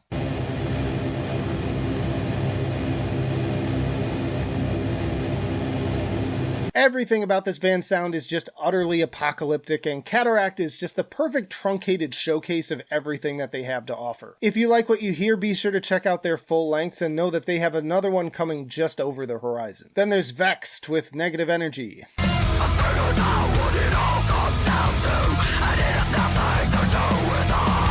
Culling Culture ended up being one of my favorite surprises of 2021, so much so that I listed them in my recent Top 10 Up-and-Coming New Metal Bands video. Their sound is a mix of progressive deathcore and metalcore with djenty guitars and showcasing both thunderously low death growls and powerful cleans from frontwoman Megan Target, for some seriously aggressive tracks thematically centering around mental health.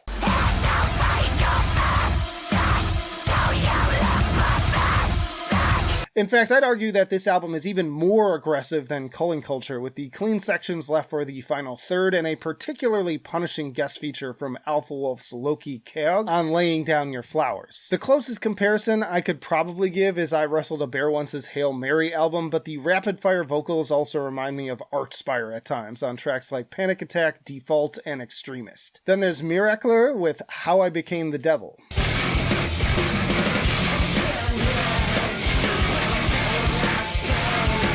Miracler is a noise group sure to please fans of everything from the Jesus Lizard to Daughters, with the ever-driving rumble of the bass and raw kinetic energy. I knew from the first few seconds I was going to love this album, as it recalls once more everything that made my 90s upbringing such a formulative period for my current musical tastes. Equal parts pure, unbridled expression and simmering rebellion.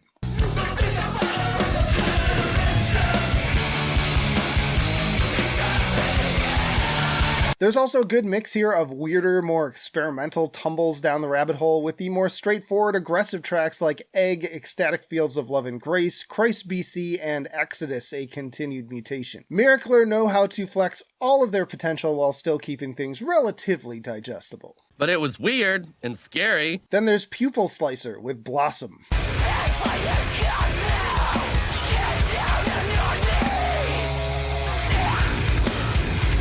I was already pretty hyped for this album from the singles, but I don't think I was prepared for just how good it would be. Following in similar footsteps as See You Space Cowboy, this band has greatly expanded their sound from an already impressive display of bludgeoning mathcore on tracks like No Temple and Creating the Devil in Our Image, to elements of alternative, emo, and post-rock on tracks like Blossom and Momentary Actuality.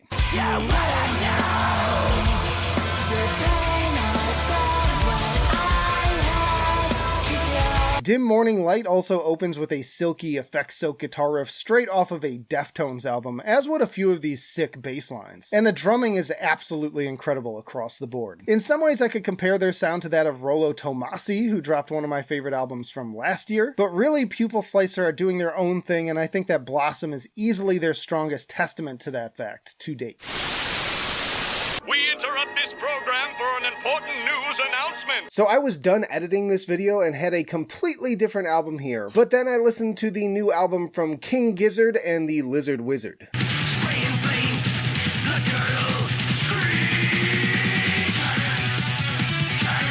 Petrodragonic Apocalypse, or Dawn of Eternal Night, an annihilation of planet Earth and the beginning of merciless damnation. First of all, what a title. Second of all, this album sounds like Caius collided with Tool. The proggier sections seem right out of Lateralis, but at the same time infused with this dirtbag desert aggression. There's even a part of Gila Monster that reminded me of White Zombie.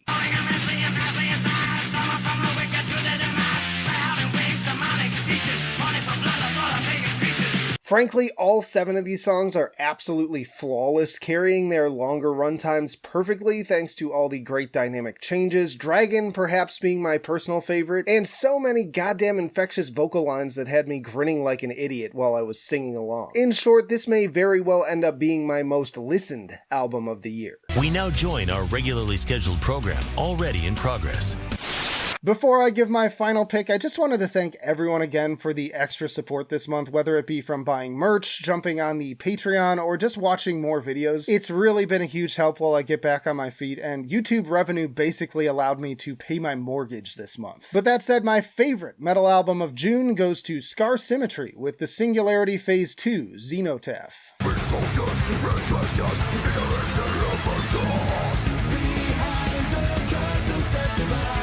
Another incredibly underrated melodic death metal band returns with their more progressive take on the genre that's sort of Soilwork meets Devin Townsend. Don't let the kind of corny cover art turn you away. This is riffage to the highest degree. Chrono Nautilus and Scorched Quadrant lead the way, equal parts crushingly heavy and incredibly catchy.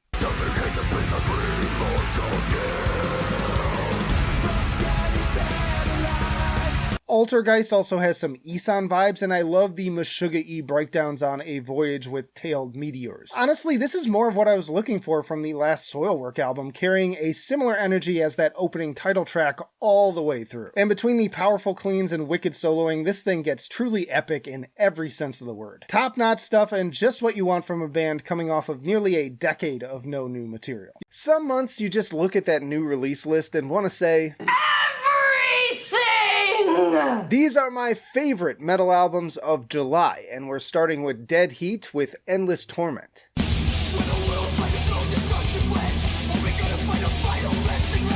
Time for some more killer California crossover thrash going fast and hard in the vein of Power Trip. Right from the top, Endless Torment serves up both shredding riffs and serious attitude. That one snarl towards the end alone carries as much venom as most bands take an entire song to demonstrate.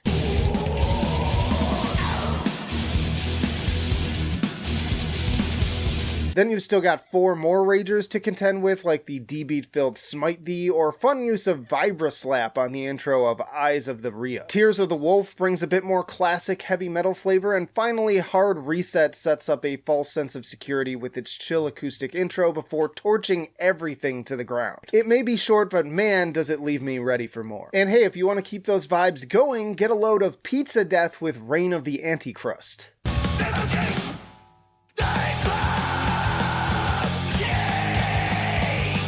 I had a handful of people in the comments and on Discord recommend this album to me, and as far as pizza-loving crossover thrash goes, this is easily the most fun you can have outside of Municipal Waste.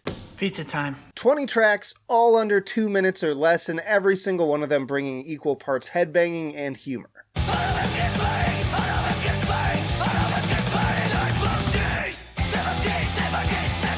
These guys dig deep too. Outside of puns like replacing Antichrist with Anticrust, we've got some real classic references from my 90s childhood, like Avoid the Noid. So avoid the Noid.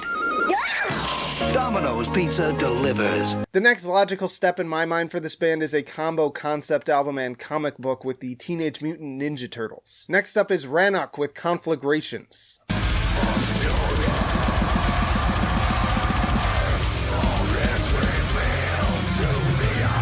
Our first taste of progressive this month with this death metal monolith featuring drummer Dan Presslin of Neobliviscaris. Definitely getting some vibes from the likes of Rivers of Nile and even earlier Gojira. And that latter comparison holds given the longer track lengths here like Prism Black, Conflagrations, and the nearly 17-minute closer Threnody to a Dying Star.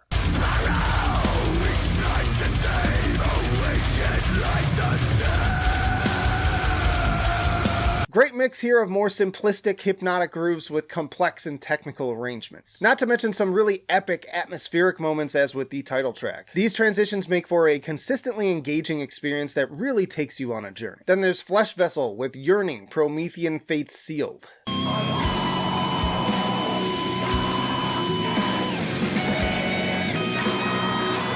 This avant-garde band does it all: death metal, black metal, progressive, doom, jazz, and so much more. And between this eclectic mix of styles, the lengthier compositions, and additional instrumentation, I'd probably most recommend them to fans of Dreadnought. There's really no nailing down any single label to this album, so best to just strap in and enjoy the ride.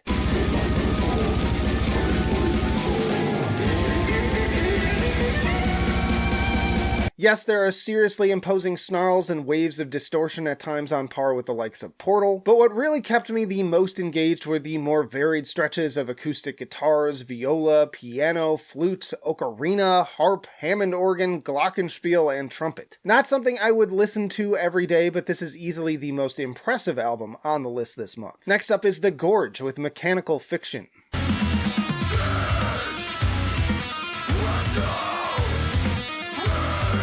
Made up of 4 jazz musicians who share a clear love of everything from botch and intronaut to Mastodon and Animals as leaders, The Gorge is as hard-hitting as it is intensely progressive. Many of these riffs call back to albums like Leviathan and Blood Mountain, but with vocals 10 times as vicious.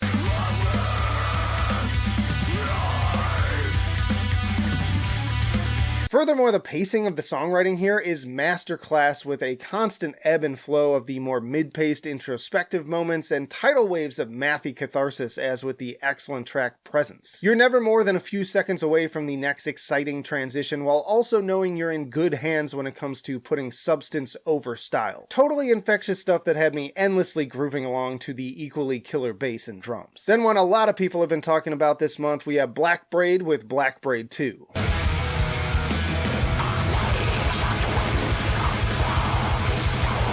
Now, being real, I was a bit underwhelmed by this Native American black metal project's EP when everyone else was raving about it. But with this first full length, I think it's managed to eliminate basically all of my previous criticisms. This is a stunning display of melodic black metal, deeply infused with a sense of emotionally stirring reverence.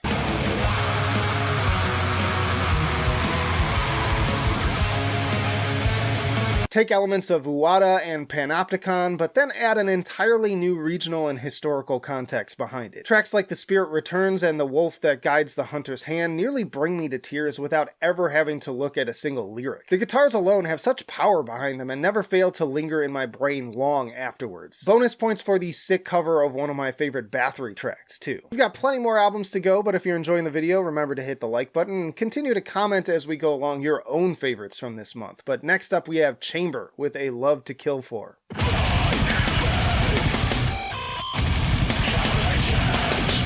The longtime fans out there know that the only thing I love more than a hard-hitting metalcore album with a 2000s vibe is one with a mathcore twist. And Chamber is perhaps the perfect encapsulation of that band. I've been vibing to this Nashville crew since their early EPs, and seeing them rise in the ranks to Pure Noise Records in just 5 years has been cool to see from the sidelines.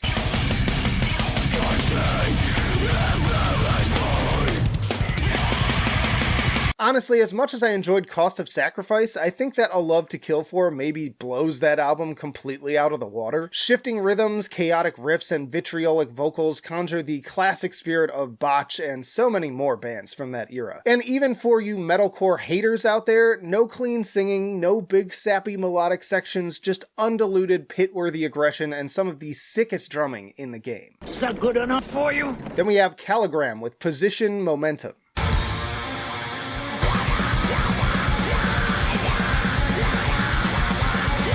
Another band I've been following for a bit now, since 2016's Demi-Monde. Back then I referred to them as a blackened hardcore band, but these days I'd put their more atmospheric approach alongside the likes of Garea or maybe Numenorian. They still have D-beat moments here and there, but the emphasis is now completely different, as with my personal favorite, Austrania.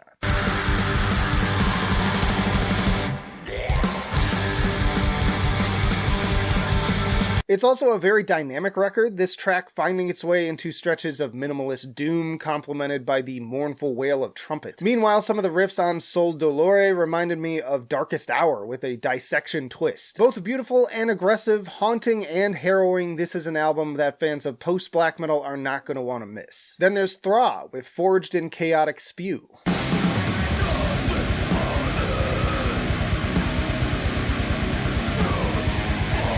Hey, look at that. I even got a little doom metal in this month. Well, this is unexpected. Thra is a punishing combo of sludge and death metal, just perfect for their sweltering Arizona climate. Think Primitive Man and Inter Arma under the hot Mojave sun.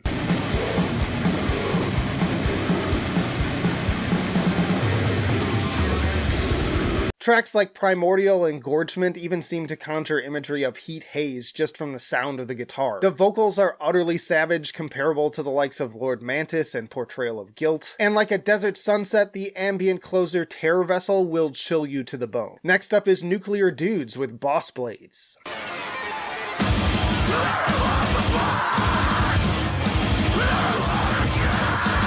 Nuclear Dudes is a solo project mixing extreme metal, synth prog, power violence, and industrial noise to answer the question, what would a collab between Carcass and Gary Newman sound like? I might also throw in some comparisons to the likes of Genghis Tron and The Armed for good measure. Whatever you call it, this is sure to be one of the weirder things you hear this month.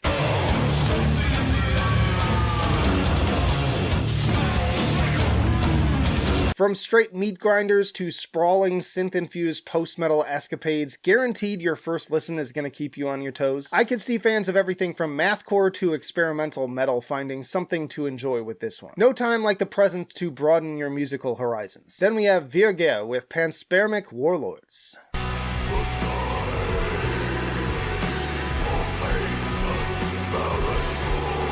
This is yet another project from the mind of Ungfell Swiss multi-instrumentalist Menetekel, and it's a vast cosmic black metal with an atmosphere that seems to stretch into eternity. With a concept based on the titular theory of panspermia, which assumes that all life in the universe spawned from the same origin.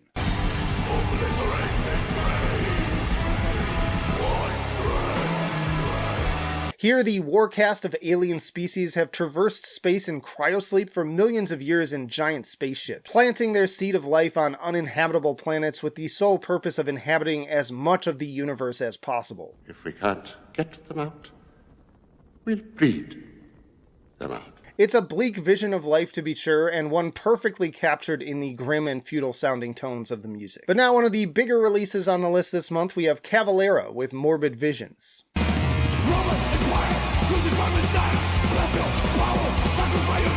2 for 2 this month on great remakes, and I think that this one is even better than Voivod's shout out. And the most obvious difference from the original right here is in terms of atmosphere, with the original sounding a bit more evil, but the new version sounding angry as fuck, delivering a bit more energy with that entombed HM2 buzzsaw guitar sound.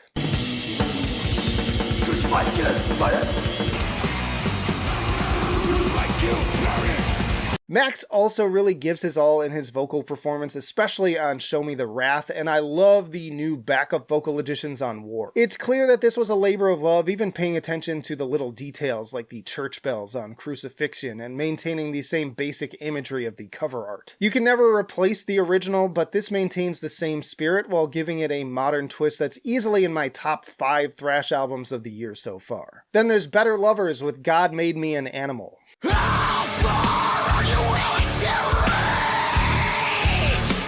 Two of my favorite bands going all the way back to high school collide here with members of Every Time I Die and Greg Puciato of the Dillinger Escape Plan. Oh, and also Will Putney of Fit for an Autopsy for good measure. What an incredible lineup that would have made my 18-year-old self's head explode.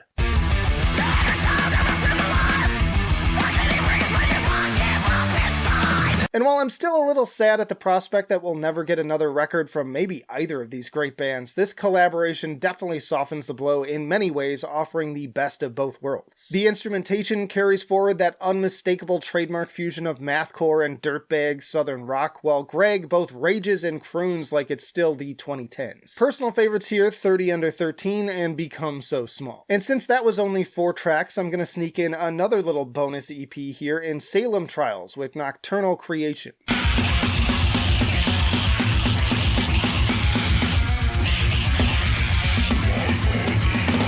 a sucker for most projects that sound even remotely like the Black Dahlia Murder, so add this EP to that list. Basically, if the Black Dahlia Murder went deathcore and collided with the cleansing era Suicide Silence, this is probably what they would sound like.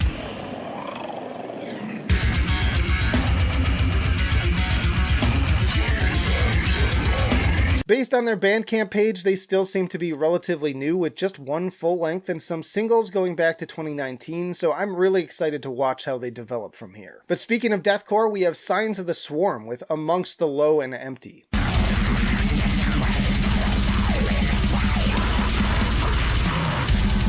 Signs of the Swarm is a band I've always liked, but never loved. But with Amongst the Low and Empty, they've finally dropped something that only gets better with each listen. I couldn't put it down. They've gone a long way here in giving each track its own personality, thanks to earworm riffs, as well as killer scream-along hooks like Echelon's We Are Serpents, Drowning in a Sea of Serpents. Or this one from Tower of Torsos.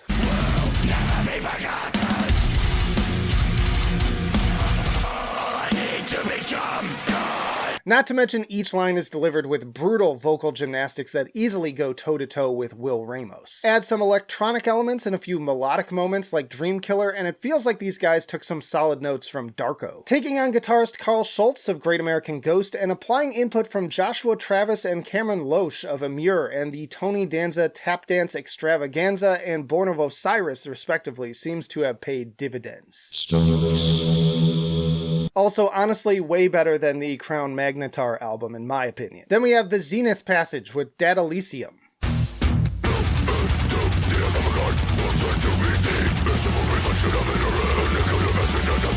Featuring former members of the Faceless and other incredibly talented bands, the Zenith Passage scorched my face off with 2016's Solipsist. Now, 7 years later, we're finally getting a second dose of modern technical death metal mastery. This is another dizzying display of arthritis-inducing proficiency that goes hand in hand with the likes of Archspire, Alkaloid, and Surreption.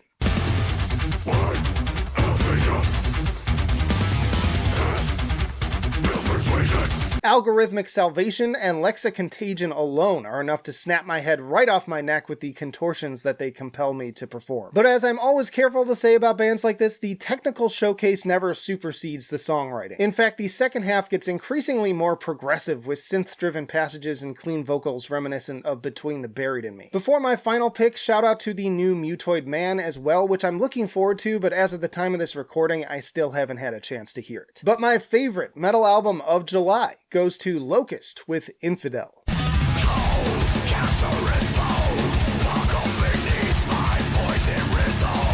Funny that I was just making a groove metal albums list and lamenting how few good new bands you see in this genre now, and along comes this London band sounding like a mix of Lamb of God and Gojira. Their approach really covers the full range here with tracks like Guiltless absolutely shredding up the thrash metal influences, while also venturing into some massive atmosphere-driven choruses as with Parasitic.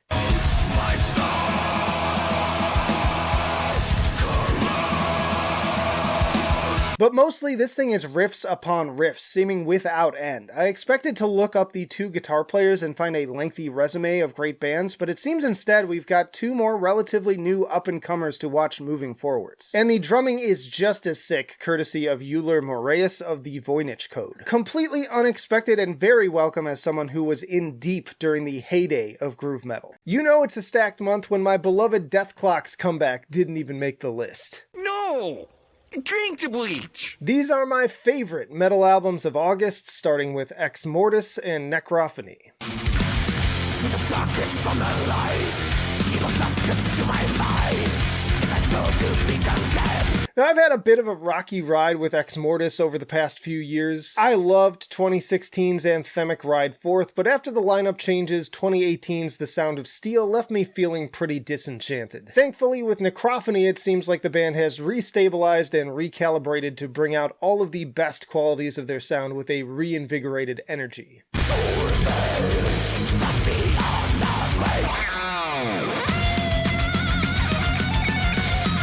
Melodic death metal, thrash metal, and neoclassical are all in top form here, captured by some of their best production to date as well. As usual, the guitars are incredibly indulgent with hook after hook and solo after solo seeming to flow without end. Seriously, Storm of Strings is going to melt your face off. Eat your heart out, Squizgar. Get this guy out of here! Find me a dragon! And when paired with campy imagery from the likes of Lord of the Rings, Dracula, Bloodborne, and Evil Dead, as well as a sick cover of Moonchild, it's just an all-around horns in the air good time. Next up we have Warman with Here for None.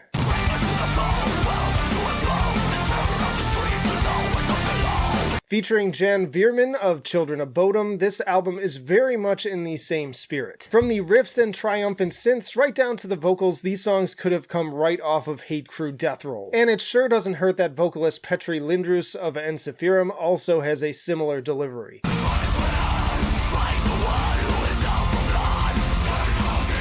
But I don't want to sell Warman short as some sort of lesser than Children of Bodom cover band either. These guys are all talented in their own right, and I can also hear different ideas coming through on tracks like Too Much Too Late, Night Terrors, and The End of the Line. In any case, just happy to get as much killer synth-infused melodic death metal as I can. Never enough. Then we have Grand Cadaver with Deities of Deathlike Sleep.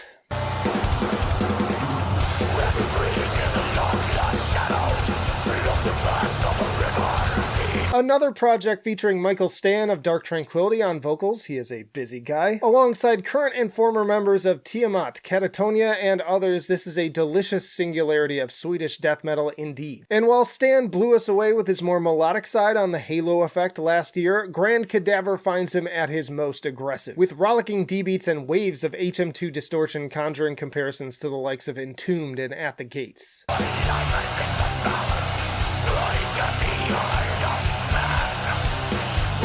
The project apparently started as more of a simple creative outlet for the musicians during COVID, leading to a 2021 debut that frankly felt a little bit uninspired to me. But since then, it's clear that the music has evolved into something much more mature, dynamic, and at times atmospheric with tracks like Serrated Jaws. Don't get me wrong, it's still a pretty familiar slice of the Swedish sound of the 90s, but it's an enjoyable one worth checking out. Then we have Blut aus Nord with Disharmonium, Nahab.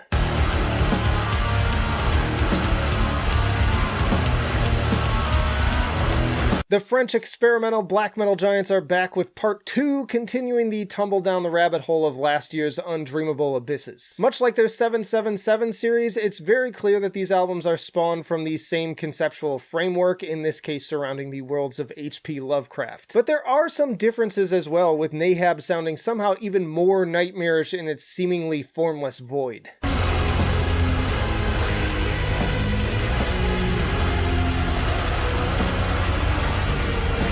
This truly is amongst the darkest of abysses the band has crafted to date, and that's a tall order considering that they're the same guys who brought us The Work Which Transforms God and Mort. I have to say I still prefer part 1 overall and consider it to be in the upper half of their discography, but playing them back to back is sure to set the mood as we begin the transition into spooky season. Don't open the door for strangers. Be sure to check out my Blut aus Nord tier list for my thoughts on all of their albums. Then we have Cataclysm with Goliath.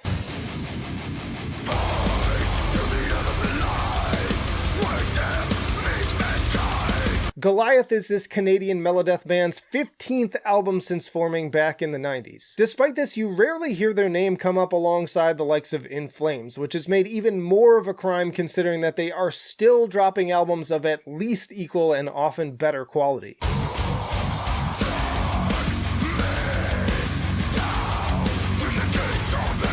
This is some damn fine riffage, very much in line with the big Swedish bands, sometimes fast and ferocious like At the Gates, others more lumbering and warlike in the vein of Amon Amarth, making for some very engaging pacing that always seems to know when it's time to switch things up. Maybe one day I'll do a discography ranking for these guys, but for now, just know that this is as good an album as any to jump right in, and you should. Y'all, I still have plenty more albums to go, but if you're enjoying the video so far, do hit the like button and comment your own favorites as we continue. But next up, we have Ringworm with Seeing Through Fire.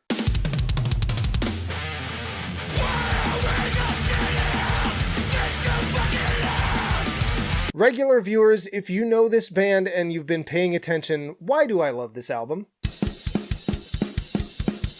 Formed in Cleveland in 1989, Ringworm, alongside the likes of Converge and Integrity, helped to kickstart a new movement out of the hardcore scene. And now, over 3 decades and 9 albums later, they're keeping that fire burning as if they haven't aged a day.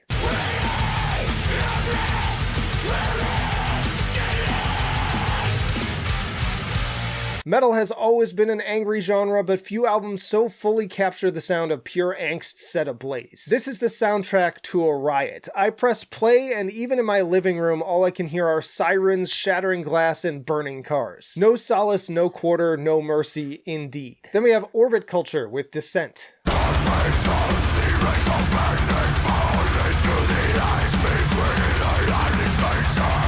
Just hearing the single From the Inside was more than enough to get me hyped to listen to this thing. That track is just craterously heavy while also managing to still keep things dynamic and interesting with elements of glitchy electronics and especially the synth and piano that open it up into some truly epic territory. Then there's also Vultures of the North with Niklas sounding absolutely primal alongside the chugging palm mutes and whatever that horror movie anxiety-provoking backing track is, absolutely harrowing.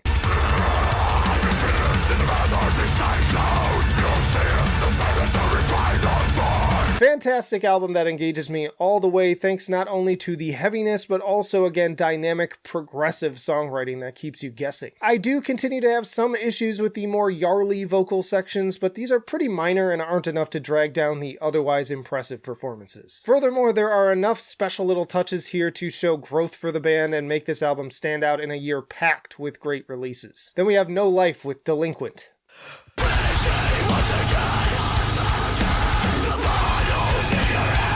In addition to shining a light on the best new metal releases from both the underground and above, I also have a passion to convince the naysayers out there that there is good metalcore to be found in the midst of that. But that's simply not possible.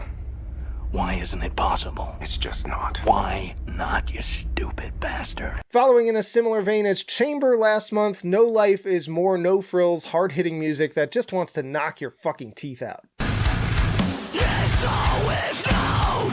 You stupid fuck, you're gonna die alone. This 6-song EP is non-stop violence, and while I personally also appreciate a catchy melodic chorus here and there, Delinquent isn't going to waste your time with any of that. Think Vane FM, Knocked Loose, and Jesus Peace. A new soundtrack for your slam dancing. And hey, that was another short one, so let's pair that with Creek and Depth Perception.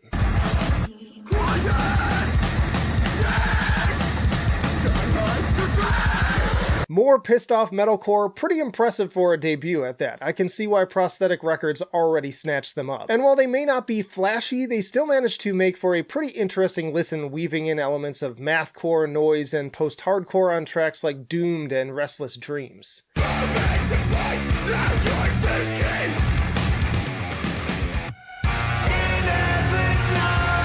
Now this one does have some clean singing here and there, but given that the album is in part about the vocalist's mother's battle with cancer, I think you can deal with that. God forbid the man have emotions. Don't you have any feelings? Anyways, this one definitely takes familiar components, but puts them together in an interesting way that stuck with me, maybe some loathed comparisons here too. Next up is Sanguine Glacialis with Maladaptive Daydreaming.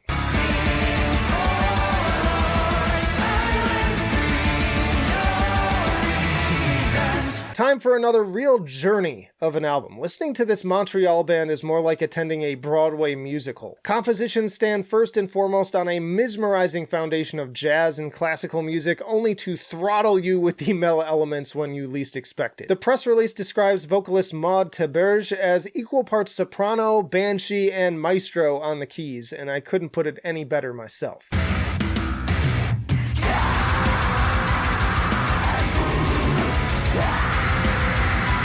The fusion of whimsy, melodrama, and extremity draws comparisons to everything from Flesh God Apocalypse and Karish Angren to Cradle of Filth. Also weirder stuff like Unexpect, Aeneon, Psy, and even Igor. Regardless, if you want something unique with some real substance this month, don't skip Maladaptive Daydreaming. Then we have Tegmentum with Evolvement.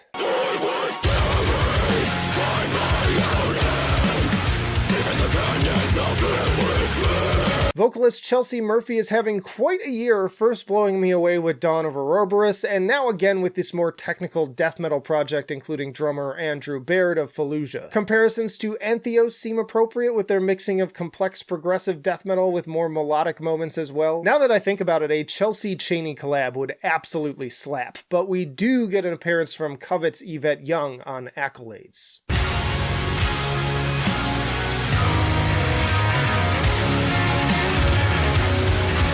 Every time I think I might get tired of this style, a band like Tegmentum shows up to refresh the formula. It's not some new revelation, but their particular integration of uplifting and at times even breathtaking melodies into otherwise crushing arrangements is quite impressive. That trumpet solo on I Remain doesn't hurt either. Then there's Worm Shepherd with The Sleeping Sun.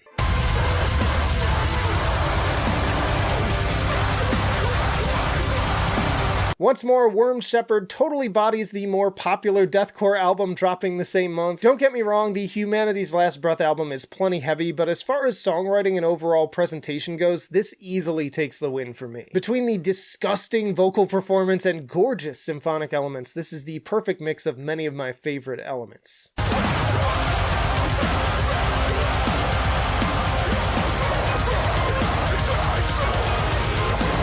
I'd also definitely say that the songwriting here already marks a big step up from last year's already impressive Ritual hymns, and honestly, the just over 30-minute runtime works perfectly in its favor, in my opinion. The compositions here are incredibly grand in scope, and more often than not, utterly captivating. Again, highly recommended for fans of Shadow Intent and Lorna Shore. But it's still better than Lorna Shore. And then finally, my favorite metal album of August goes to Horrendous with Ontological Mysterium. Bring me back, but I'll keep on climbing!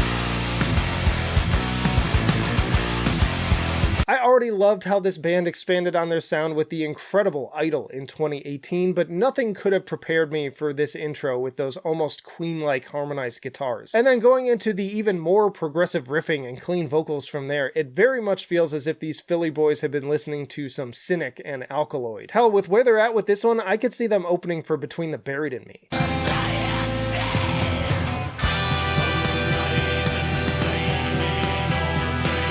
It's a ballsy move to take such a seemingly left turn with your sound, but anyone who's been paying attention to their development over the years shouldn't be surprised at all. I could see some OSDM purists hating that it's less overtly death metal, but frankly, I think that Death would have wound up in a similar place if they had continued as well. Also recommended to fans of everything from Atheist to Obscura. Frankly, it's stunning, one of the best albums I've heard all year. Idol made one of my favorite albums of 2018, and this is on a fast track to probably do the same this year. Imagine a month so good that the 3 legacy death metal albums are just the tip of the iceberg. Inconceivable! These are my favorite metal albums of September, and we're starting with Grimheart and Hellish Hunt.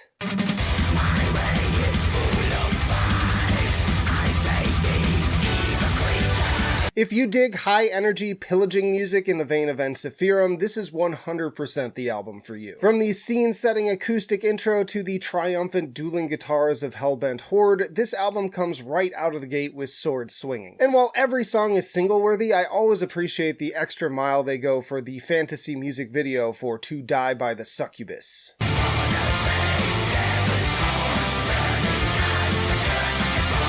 From those soaring hooks and infectious rhythms to the windswept backing atmosphere, this may not be the best album of the month, but it's definitely the most fun. I frequently complain that there's not enough great folk metal these days, and Hellish Hunt definitely delivers the goods. Very impressive, especially for a debut, and I can't wait to hear more from this rising star. Next up is Cryptopsy with As Gomorrah Burns.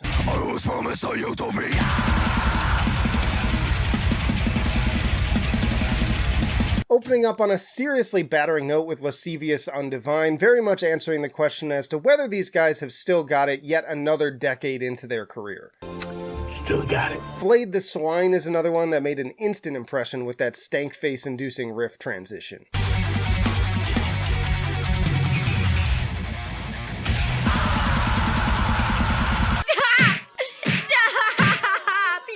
already dead. Il Ender is another standout, bringing some stellar moments on both fronts, going hyperspeed in the first half before getting slow and swampy in the second. Ollie's bass parts on The Righteous Lost alongside Flo's righteous drumming also got me making this face. No duds here, and once more I appreciate that a band even 30 plus years into its career is disciplined enough to focus on quality over quantity at a lean and mean 34 minutes. I really do think it's some of their best work, and I had trouble putting it down. Then we had Three Teeth with Index.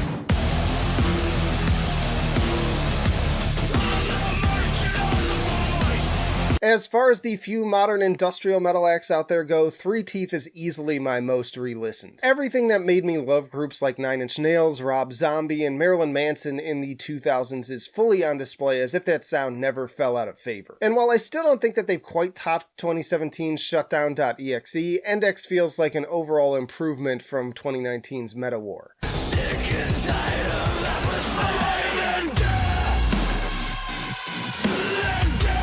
And don't get me wrong, the first half of Meta War has some of my favorite headbanging tracks from their discography, but there were some real duds for me in the second. Index feels much more balanced, with the highs maybe not quite as high, but no real lows either, aside from Slum Planet, which I just don't really care for. I also think that this is a great fusion of the more bombastic arena style they've developed over the years with the pure industrial Skinny Puppy-esque leanings of their debut. If you're new, I'd recommend starting with Merchant of the Void, Scorpions, or Acme Death Machine. Nice Tears for Fears cover too, and Mick Gordon's involvement certainly doesn't hurt. Next up is Finsterforst with Gensites.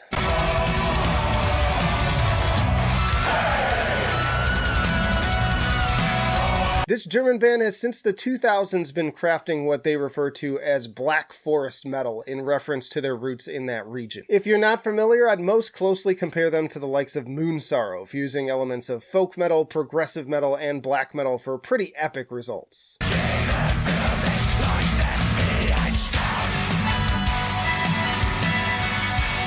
This latest mini-album was fan-funded, and I feel the extra personal touches and passion coming through perhaps in response to that. In fact, I'd go so far to say that this is probably the best complete work I've heard from them from start to finish. Really grand and powerful stuff, even more so thanks to the solid production and additional use of accordion, strings, and brass instruments. Then it's the return of Toke with Et Hav av Avstand.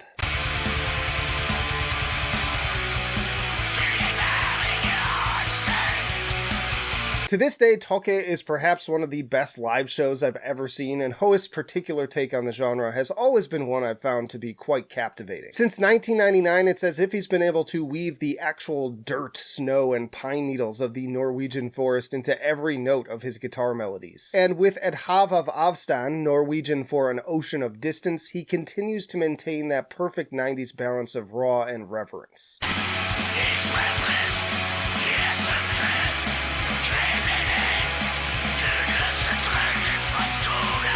As I said in my Toke album tier list, just being perfectly honest, I wasn't in love with Kong Vinter, but this feels like a real return to form, even capturing the same black magic that entranced me the first time I heard classics like Nodested and Norg's Vapen. And all with just 4 stripped-back songs, also recommended to fans of Darkthrone. Then our next big death metal release, we have Dying Fetus with Make Them Beg for Death.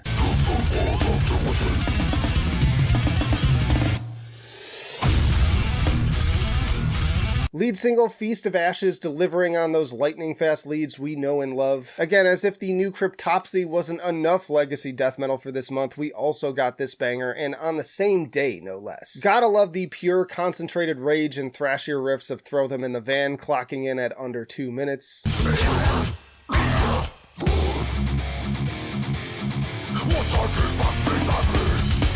It's not my favorite Dying Fetus album, and check out the new tier list I just did to find out which one was, but I do think that this album has some of the band's most dynamic songwriting to date to really keep you on your toes, and it is definitely in the upper half of the discography at least. Dying Fetus. That was my mom's favorite band. Then we have Ken Mode with Void.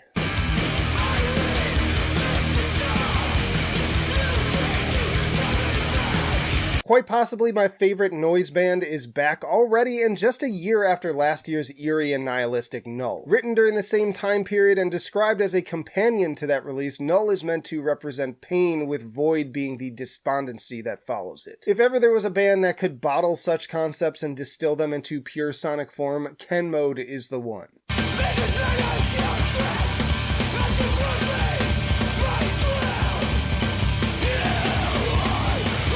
Who else could take something as fun as a D-beat and turn it into pure misery side by side with the churning bass and wailing tortured guitars of Painless? And in addition to the more passive-aggressive sounding stuff, you can also find some beauty in the sorrow of tracks like We're Small Enough and These Wires. That closing piano part on the latter is absolutely heartbreaking. Once more, if your mental health isn't so great, I'd honestly say stay away from this album, because its pure, unfiltered despair is enough to drag you under. May God have mercy on your soul. And then our third big death metal release this month is Cannibal Corpse with Chaos Horrific.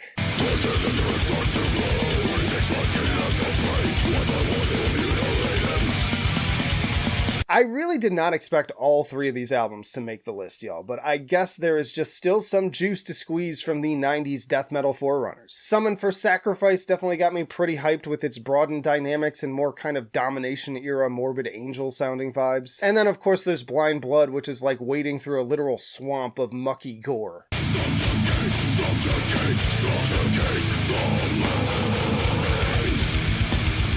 At this point, it takes a lot to impress me when it comes to new Cannibal Corpse, but I gotta hand it to them for really stepping up the songwriting and technical elements here. Tons of fun, surprising pace changes and shifting rhythms on the likes of Overlords of Violence and Frenzied Feeding. Really, every track here has something to offer, and be sure to check out my new tier list to see where it landed in their discography. Cannibal Corpse, I'll have to blur this.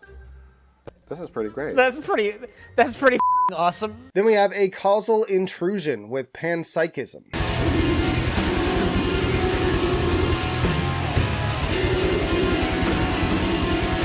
If you love the infinitely dark and atmospheric death metal of bands like Abyssal, Ultrage, and Portal, do not sleep on A Causal Intrusion. This duo delivers more cavernous weight behind their songs than most bands 2 to 3 times their size, and in particular, if you are looking for music to herald in the spooky season, this is absolutely it.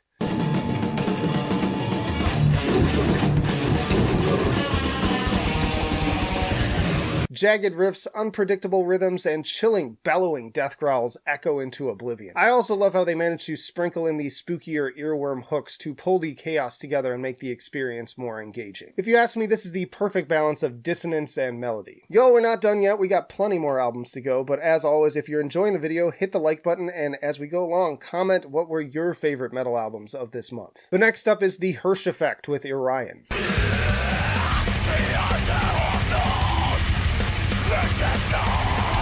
This is one of those best bands you've never heard of situations, with this being the 6th album from these incredibly talented Germans. Their impressive songwriting versatility runs the gamut from bands like Leprous and Tesseract to Mew and the Dillinger Escape Plan. One moment it's a heartstring-pulling acoustic ballad, the next it's full-tilt mathcore.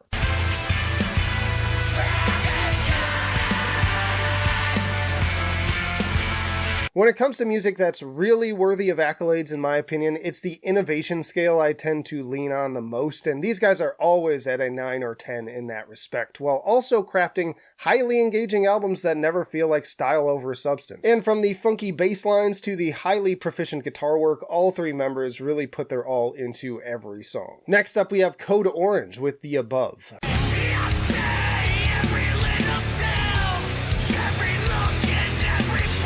Now, I know that there are people out there who don't care for the direction that this band has taken into nu metal and 90s alternative influences, but when there are so many top-shelf metallic hardcore bands out there dropping albums even just this year, it's hard to be mad at them for experimenting with sounds of my youth. Hell, I wouldn't mind if Reba went full-on Fiona Apple for a solo career after this. I swear I saw it all, and I'm not sure. And amidst these softer moments, Billy Corgan features and Marilyn Mansonisms, there's still plenty of destruction to be found. But honestly, even when it's a little messy, it is the weirder, more surprising directions they take that keeps things exciting for me. Not to mention the songwriting is pretty damn catchy. There are more than a few hooks I find myself singing long after each listen. Then we have Tomb Mold with The Enduring Spirit.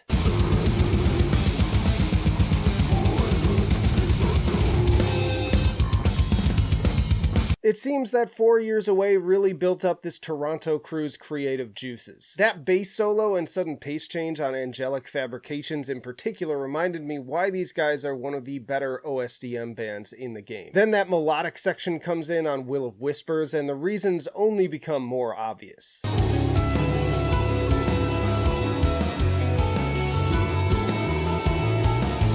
And the album only gets more proggy and atmospheric as the album progresses, culminating in the free-flowing 11-minute title track channeling later Death and Cynic. Another must-listen album in a month and frankly year packed with incredible death metal. Then there's Harm's Way with Common Suffering.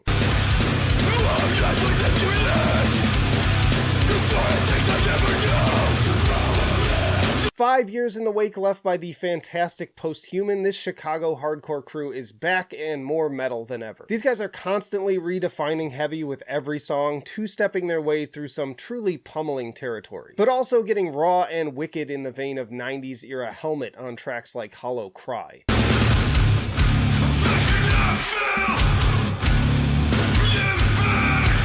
I swear to God, the first time I heard that track, I thought they were covering something off of Strap It On. And then they can also get crushing from a more atmospheric angle, as with the industrialized Terrorizer and especially Undertow featuring guest vocals from King Woman. Any way you slice it though, this is another Punisher that alongside new albums from Jesus Peace, Chamber, and Ringworm are making this an especially great year for metallic hardcore. Then we have Alterage with Worst Case Scenario.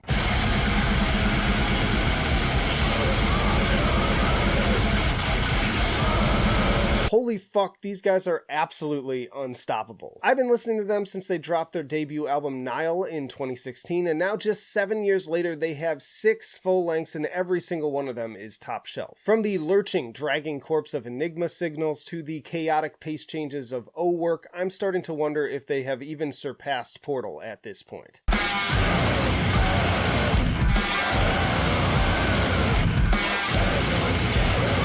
The guitar work doesn't even sound like guitar. I'm convinced that it's just a demon projecting hell sounds through the amplifier. And then the vocals, I don't know how one even begins to sound that demented. And all of it carried along by these pounding, echoing drums that are totally menacing all on their own. Next up is Gridlink with Coronet Juniper.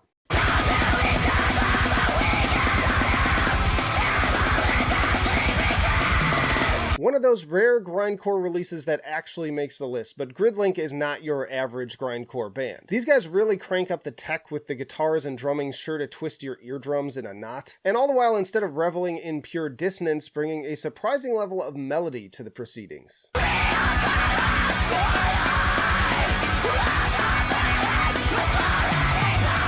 Blink and you'll miss it at 11 tracks over just 20 minutes, but all the same, it feels like they actually wrote 40 minutes of material and then just cranked the speed up to 2x. Always great to see a band transcending the usual trappings of its genre, much like Beaten to Death and Wormrot in previous years. Then we have Uada with Crepuscule Natura.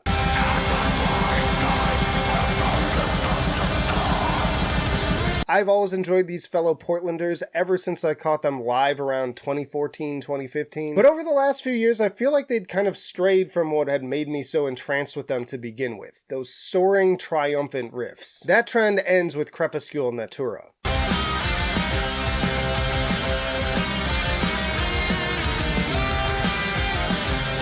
Once more seemingly influenced by both classic heavy metal and the epic harmonized doom riffs of the likes of Chemist, Uada deliver on a brand of atmospheric black metal that brings the hooks while conjuring imagery of lush Pacific Northwestern forests. Every time I press play on this thing, I really do feel like I'm just walking down this fog-shrouded green path. And frankly, I think that this is their best release since the debut. Then we have Fabricant with Drudge to the Thicket.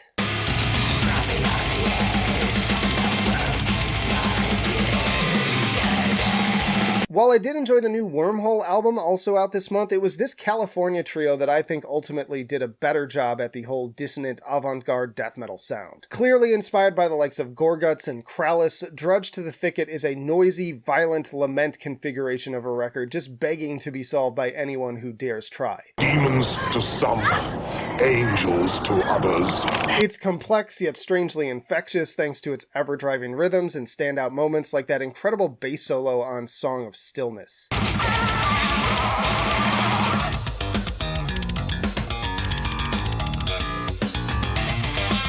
And furthermore, the overall level of dynamics and clear distinction of changing movements within each song really keeps things from devolving into a structureless mess. Definitely not for the death metal novice out there, but if you're wanting something with a little bit more to chew on than Cannibal Corpse and Dying Fetus, this is highly worthy of a spin. Now, before I get to my top pick, this month was absolutely packed to the point that I couldn't cover even close to every good release, so a few more honorable mentions: Silosis, A Sign of Things to Come, Wormhole, Almost Human, Thy Art is Murder, Godlike, and really many more, but my favorite metal album of the month goes to Alkaloid with Newman.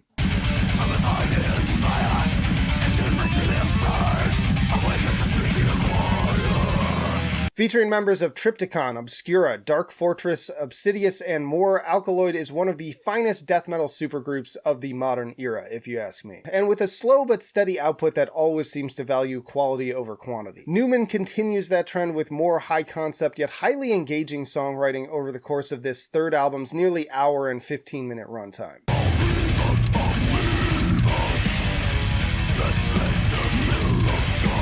Cliffosis and the Cambrian Explosion are the perfect 1-2 punch to kick things off, mixing progressive metal with jazz for compositions that are as mind-blowing as they are heavy. Then you've got the infectious stomp of Clusterfuck and the fungi of Yoggoth, constantly shifting rhythms of shades of Shub Niggurath, and the more classic prog influences of the title track, as well as the disturbing backtrack abyss of The Folding. It's hard to beat the Malkuth Grimoire, but if you love progressive death metal performed by some of the current top talents in the genre, you'd be a fool to miss this one. Major grower too that only got exponentially better with each listen. No man! This month is so packed it's gonna take 2 videos to do it justice.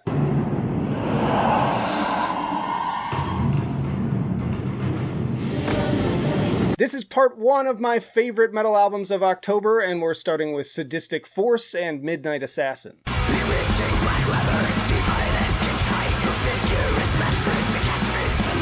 This Austin-based blackened speed metal band not only brings the killer riffs, they're also another perfect October listen given this album's 80s slasher inspirations. Major dirtbag energy all over this thing with grimy vocals and hooks clearly inspired by the likes of Motorhead and Venom. Tracks like Speeding Black Leather Hell feel like classic era stuff that was just recently discovered in some abandoned storage space.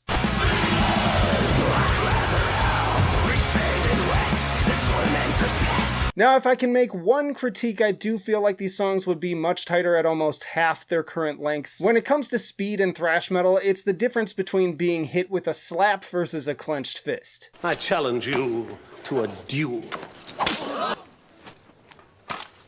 I accept. But either way, this is the perfect genre outing for the fall season. And so is The Lion's Daughter with Bathhouse.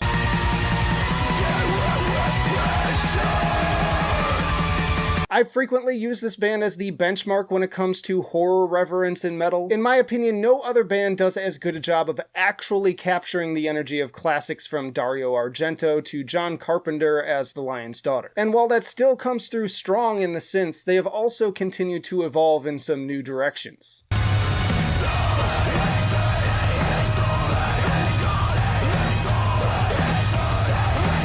Listening to the opening title track, I almost felt more like I was listening to High on Fire, though being totally honest, I don't love the more Yarly direction of some of the vocals. That said, the riffs are sick, almost going full heavy metal on Crawler Night, and there's still some spooky atmosphere to be found on the likes of Your Pets Died on TV, She Does Not Exist, and especially 12/31/89. Skin Show is still my favorite, but I appreciate a band that continues to try new things with every album. Next up is Carnifex with Necromantium.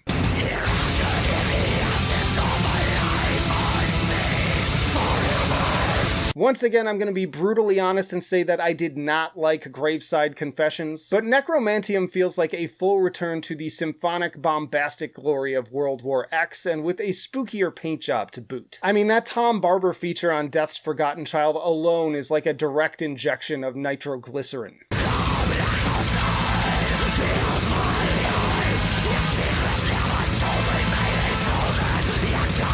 First off, the riffs are sick and the vocals absolutely disgusting in how much they compel me to flail my limbs. Then add the perfect amount of brass and strings for that extra punch and I can scarcely contain the adrenaline left coursing through my veins. I guess in many ways it feels like they're channeling my favorite elements of Shadow of Intent and frequently outdoing Elegy in the process. But that's simply not possible.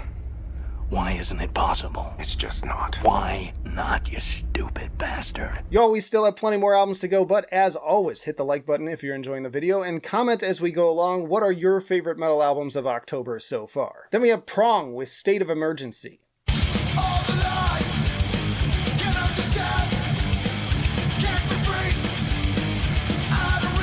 This is the band's 13th studio album, 4 years in the wake of their Age of Defiance EP, and man do they still bring that nihilistic 90s energy. I'm a big fan of both Prong and Helmet's early material from that era, but it's these guys who continue to bring the heat for me in modern times. Tracks like the title track, Breaking Point, and The Descent are still delivering on those hypnotic, groovy guitars and pissed off vocals.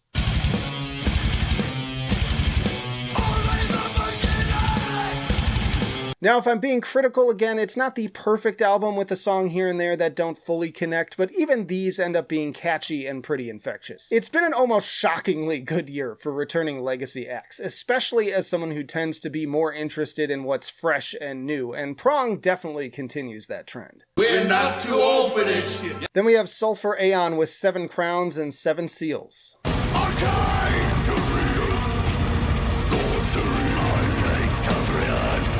These Lovecraftian blackened death metalers absolutely blew my socks off with 2015's Gateways to the Antisphere, which I still count among the albums that ultimately inspired me to start metal trenches to begin with. 2018's The Scythe of Cosmic Chaos was a solid enough follow-up, but didn't quite live up to my expectations. 7 Crowns and 7 Seals, on the other hand. Captain of life at the dawn of time. What this band do best is combining an atmosphere of dark cosmic horror with eerie earworm hooks, and they've once again nailed that on this record. If I close my eyes, I can almost see eldritch terrors beyond description emerging from blasphemous portals in the sky. A perfect balance of death metal, black metal, and doom to herald in an elder god apocalypse. Next up is Capra with Errors.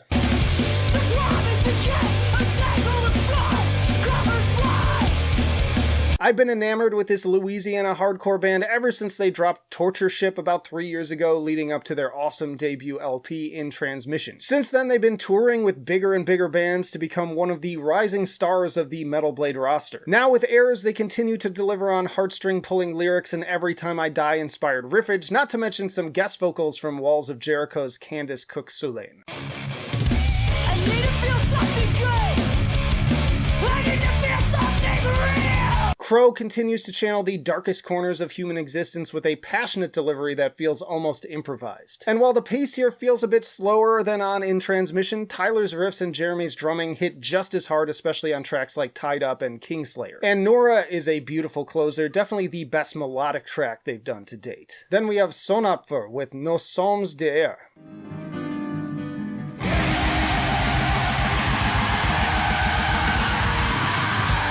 Guaranteed I fucked up that pronunciation. Stupid, stupid, stupid, stupid. I admit it, someone mentioning the word Baroque in a metal context and I'm already in. This French black metal solo act bring a particularly infectious brand of jangly, folky guitars and D-beats to tell medieval tales of dark times. Not to mention a great guest spot from Bludas Nord's Vinsval.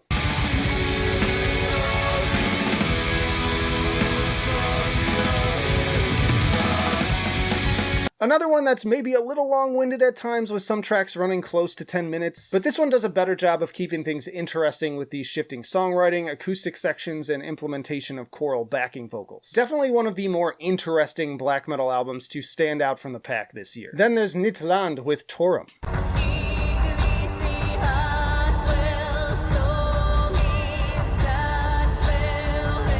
This pagan and dark folk band was formed by a husband and wife duo in 2013, taking the sound of their icy homeland of Siberia while still telling tales of Norse mythology. If you also enjoy Heilung, then you need to check this duo out.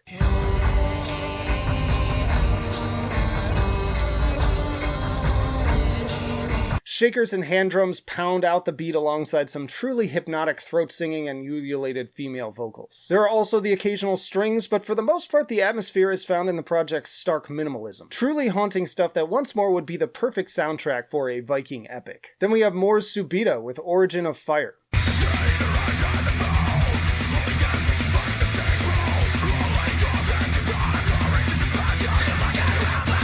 This Finnish band is what you get if Soilwork never left their early 2000s sound. They're as fast and vicious as Chain Heart Suicide, but also at times as melodic and catchy as Natural Born Chaos. Origin of Fire is their 5th album, and as a mellow death junkie, I could not be more at home.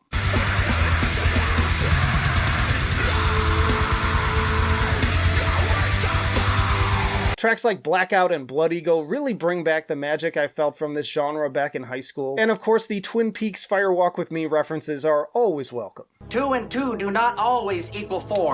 I'd love to see melodic death metal reach the same type of peak it had 2 decades ago, and bands like Mors Subida are leading that charge just as much as legacy acts like Scar Symmetry. And then we have the Voynich Code with Insomnia.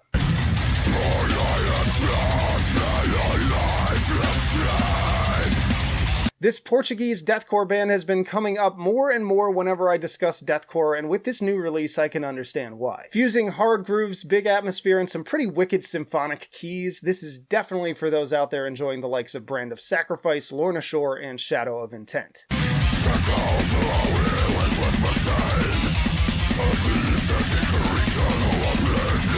Songs like A Dying Age in particular really got my motor running just in the same way as Brand of Sacrifice does. Now I will say that this is far from my favorite deathcore album of the year, as I think that they could benefit from a bit more originality in the songwriting and more varied vocals. But that said, this is still a standout release for October, and deathcore fans in particular are going to find plenty to enjoy, even if Carnifex takes the win for me. Again, this month was so packed it took 2 videos to cover my favorites. I can't stop. These are my favorite metal albums of October 2023, and we're starting with Wayfarer and American Gothic.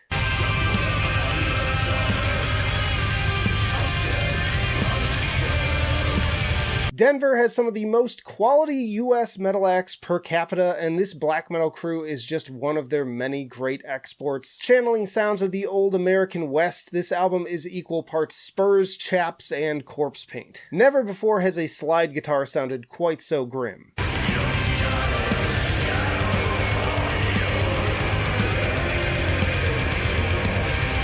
Listening to this, I feel as if I'm riding on horseback through a hot and dusty desert canyon, and despite that imagery being about as polar opposite as you can get from the icy roots of the genre, somehow it fits perfectly. Pair this with Black Braid and Panopticon and you've got the perfect USBM triple feature this year. Then we have Autopsy with Ashes, Organs, Blood, and Crypts.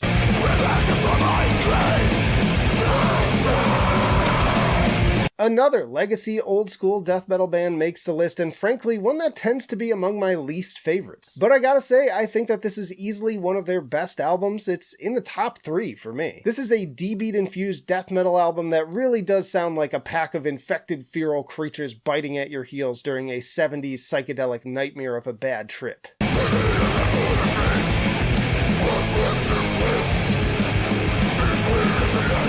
Honestly, the songwriting is fantastic in general, with even the doomier tracks working for me, like the incredibly ominous Will of Entrails. They really pull out the earworms on this album with creepy melodies that slither deep into your lower brain, and great pacing to keep things interesting. I didn't need another Autopsy album 2 years in a row, but honestly, I'm glad we got this one. Surprise, motherfucker! Then there's Stortrain with Finitude.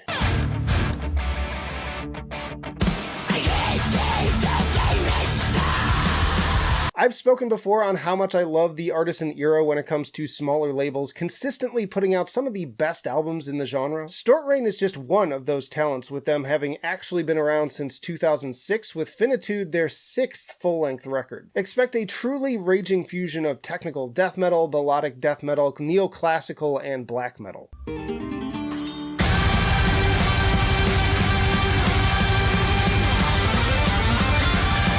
And with many of these tracks also running closer to 6 minutes, there's more than a little progressive influence on the songwriting as well. I'll admit that I've always felt like the vocals could be a little bit stronger and more dynamic, but listening to Xeno Chaos should be enough to prove that the guitar work is beyond reproach. Seriously, go listen to that track and tell me that's not enough to win you over for a full listen. Then we have Bragging Rights with Orphan Source.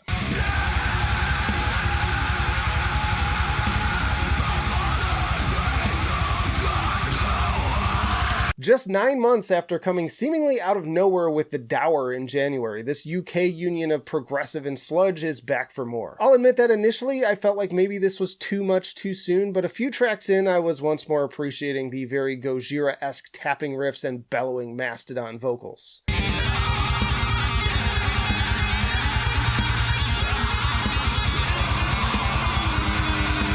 There's just so much potent emotion behind the music, with tracks like Burn Bright sounding like a veritable waterfall of sorrow and rage. I'm also partial to Tickling the Dragon's Tail and Get Down, which both sound like they could have been right at home on From Mars to Sirius. Once more, be sure to check this project out because it's been one of my favorite underground gems of the year. Come on, what are you, chicken? Then we have OWDWYR with Receptor.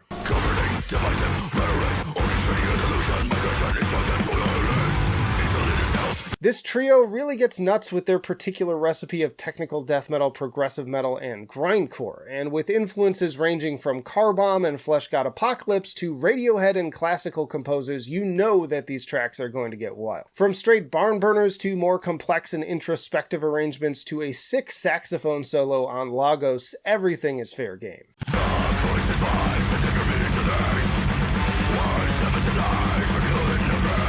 And as if that wasn't enough, expect guest appearances from Naveen Kopervice of Entheos and Animals as Leaders, Kenny Grohowski of Imperial Triumphant, Kevin Paradis of Neobliviscaris and Benighted, and Alex Cohen of Contrarian. Just be warned, this album is dense. Like, I felt kind of overwhelmed the first couple of listens, but peeling back the layers was a very rewarding process. Then we have Angelus Apatrida with Aftermath. I'll admit that I wasn't familiar with this Spanish thrash band, but they've been putting out albums since 2006, and this new one is a pretty strong effort. Tons of great guitar work with memorable riffing and pounding drums that really got my head banging with tracks like Scavenger, Snob, and Cold. Some pretty varied guest appearances here as well, with Jamie Jasta, Warcry's Pablo Garcia, and Todd LaTorra of Queensryche.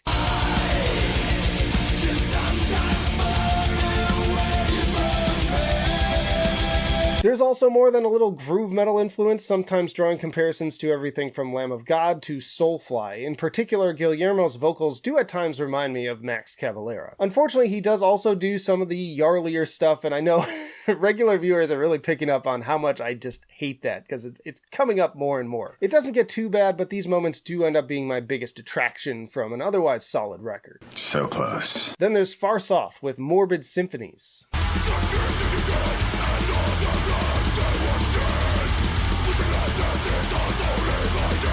Combining bulldozering HM2-driven death metal with a hardcore spirit, this Swedish band is entombed core to the max. D-beats are once more the headbanging cheat code alongside massive walls of distortion and rebellious snarls. This really does feel like the perfect midpoint between Bloodbath and Harm's Way.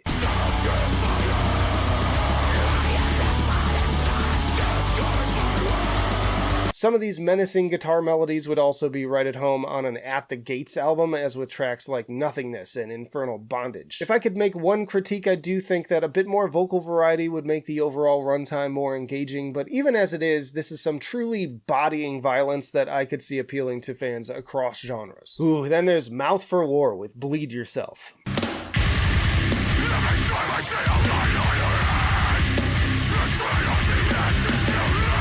Just when I thought I heard all the best new metallic hardcore bands out there, this Colorado quintet found their way into my inbox. Just their second LP, and already they are about as brutal as this genre can get. More than a few of these songs were easy new additions to my gym playlist, and I can already tell that the gains are going to be huge.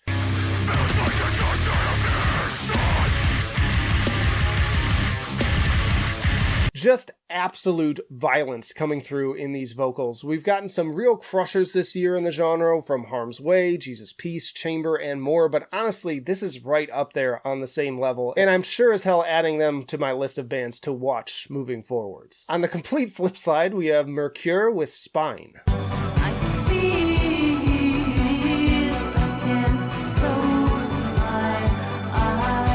Eclectic Danish musician Amelie Brun is back with these sultry vocals like a mist drifting over mountaintops. She's been through quite a few transitions over the past decade or so, starting in pop music before going full black metal with Mercure in 2014, and now settling largely into more of the folk-centered tradition of albums like Bergtat.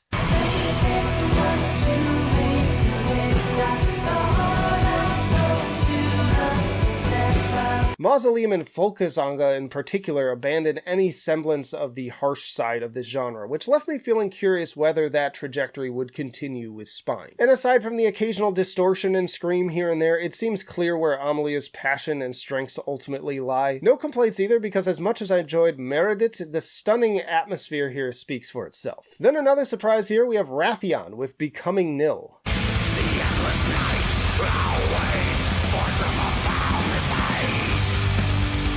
Some of my favorite moments with this channel have to do with discovering bands I'm not previously familiar with, and this US project fits that bill. This is some gnarly and superimposing black metal with a death metal twist, and some seriously infectious D-beats for good measure.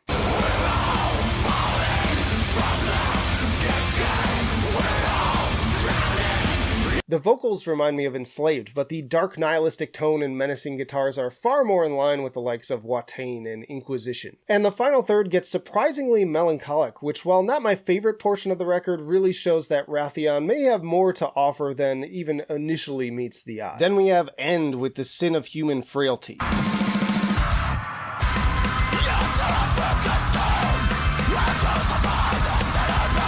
The return of this ravaging supergroup featuring current and ex-members of Fit for an Autopsy, counterparts Shai Hulud, Reign Supreme, and more. 31 minutes of wall-to-wall D-beat headbanging and pulverizing breakdowns, totally on par with the debut, but also throwing in a few tricks here and there like the more industrialized Thaw.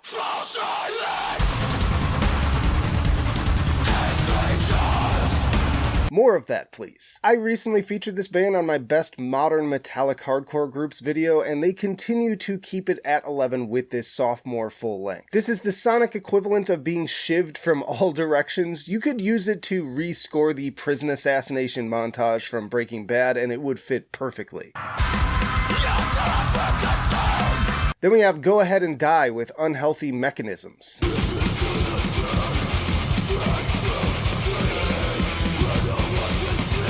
If you enjoyed the recent Cavalera Sepultura re-recordings, chances are you'll enjoy this as well. This album definitely utilizes the same sound from the production right down to the choice of distortion. The difference is that this is a much more groove and hardcore focused outing.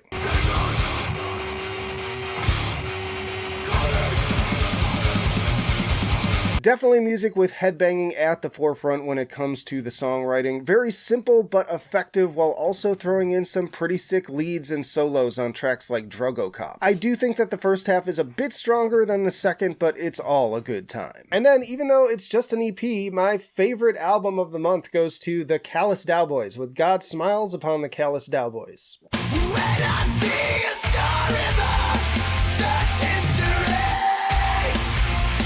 I've been a massive fan of this mathcore crew since 2019's Die on Mars, and their evolution continues with these three songs. They are the masters of genre melding, with Pushing the Pink Envelope alone representing quite the gauntlet of styles from the Dillinger Escape Plan to sparkly synths and pulsing electronic beats. Then there's the sort of Glassjaw and Let Live meets the number 12 Looks Like You, Waco Jesus, complete with silly Ghost Hunter music video. I can't breathe this softer. Stop, baby. Always love their sense of humor, in addition to their massive talent. And then possibly my favorite title here, Designer Shroud of Turin, throws in some seriously chaotic saxophone, a little bit of rap, and a touch of flamenco. Seriously, the band outdoes itself every time and continues to prove that they are the heirs to now largely vacant mathcore throne. 2023 is almost over. We're in the end game now. And these are my favorite metal albums of November, starting with Suffocation with Hymns from the Apocrypha.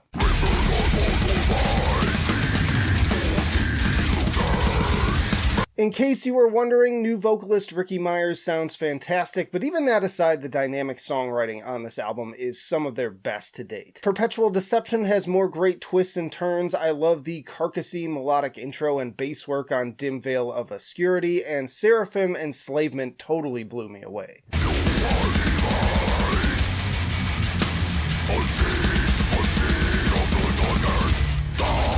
Honestly, there's not a single dud on this album, and once more this year, a legacy act completely defied my expectations. It's so great to see bands that have been around for decades that could just phone something in for the hardcore fans, instead really put in the work and double down on their strengths to upstage bands a third of their age. The fine wine only get better with age. Speaking of which, we also have Angra with Cycles of Pain.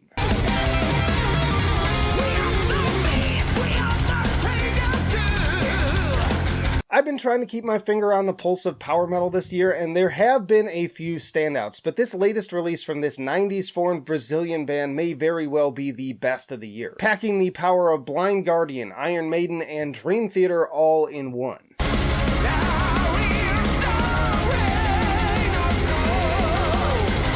This record has an absolutely incredible opening with Ride Into the Storm and Dead Man on Display absolutely rivaling anything off of last year's excellent The God Machine. But then the deeper you get in, the more the band's penchant for progressive starts to take hold, adding in some South American flair on Vida Seca, and with Faithless Sanctuary sounding like it came straight off of Octavarium. Great stuff even if you don't generally enjoy power metal. Then we have Hinayana with Shatter and Fall.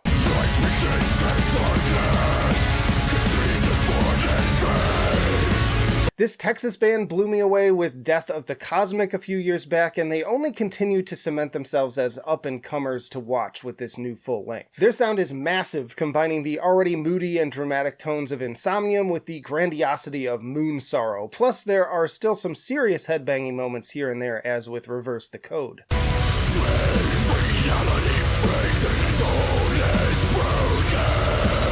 And even when things slow down, I feel like this is a really good example of how to do that in a consistently engaging way. In spite of the overall emphasis on atmosphere, it's always cleverly held together by little earworm hooks, and you're never far from some new development or change in texture to shake things up again. Yo, we still have plenty more albums to go, but as always, if you're enjoying the video, hit the like button, it really helps me out, and comment below your own favorite metal albums of November. But next up, we have Nightcrowned with Tales.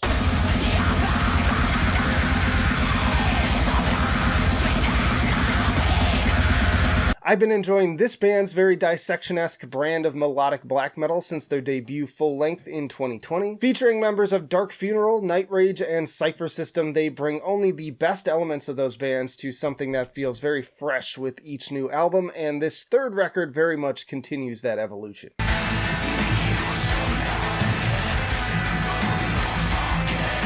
Old Tales almost feels like a black metal gateway song for deathcore fans, reminding us where those Lorna Shore tropes came from in the first place. This again? Then there's the increased additions of clean vocals, guest artists, and wonderfully folky overtones of tracks like She Comes at Night, and as always, those menacing earworm hooks. Then we have Insomnium back again with Songs of the Dusk EP.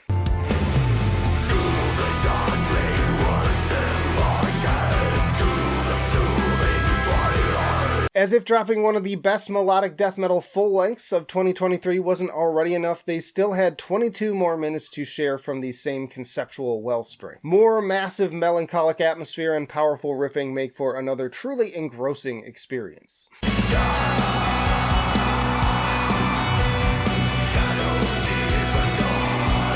Always great to hear how seamlessly they weave together the acoustic and electric guitars, and even the death growls are strangely soothing. One small critique that I've always had an issue with these guys is just ditch the damn whisper vocals. They're only one element that often holds otherwise perfect songs back. Enunciate. Then we have Sea Mosquito with Igatur.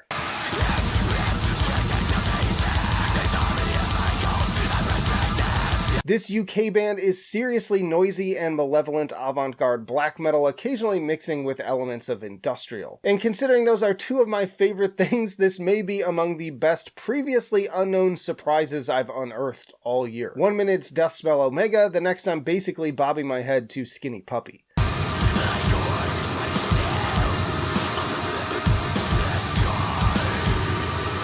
And honestly, I'd love to hear a lot more of those industrial fusions with this project. But even that aside, the very serpent-like black metal slithering throughout the majority of the runtime is fantastic. I've been trying to scale back my final picks for the end of year tier list, and it only gets harder and harder. Then we have Vanzind with Morquette.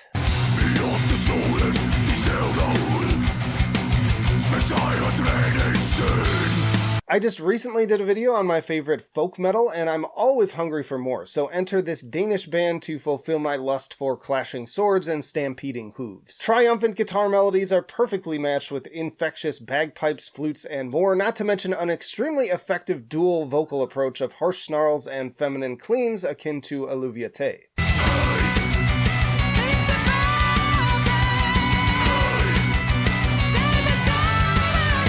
Very fun stuff that scratches a very particular itch in a style that you just don't hear enough of these days. One critique, I feel like songs could be a minute or two shorter, but overall it makes me excited to just have another folk metal band to look forward to future releases from. Then there's Sadis with The Shadow Inside.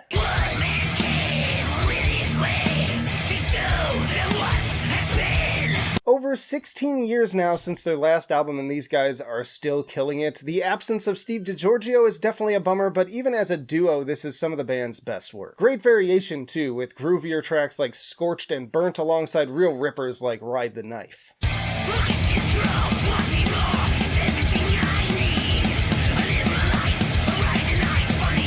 Once more, every instrument getting a spotlight. I love the bass line on The Devil in Me and killer drumming on Pain. Definitely one of their more straightforward albums, but the songwriting and performances are on point, and this is easily the best they have sounded from a production standpoint. Check out the tier list I did of their discography too. Then we have Fuming Mouth with Last Day of Sun.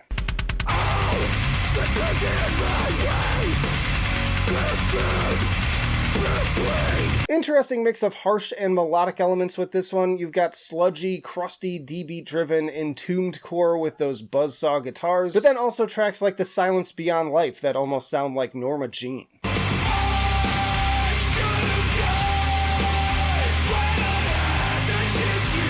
I also appreciate the seriously pissed off lyrics, especially on tracks like Burial Practices. I will say that tracks definitely drag on way longer than they need to, and things get a bit repetitive with the kind of copy-paste sounding riffs, but I also think that this may be the perfect transitional album for someone who either loves hardcore and wants to get into death metal, or the death metal fan looking to dip their toes into hardcore. Then there's Elitist with A Mirage of Grandeur.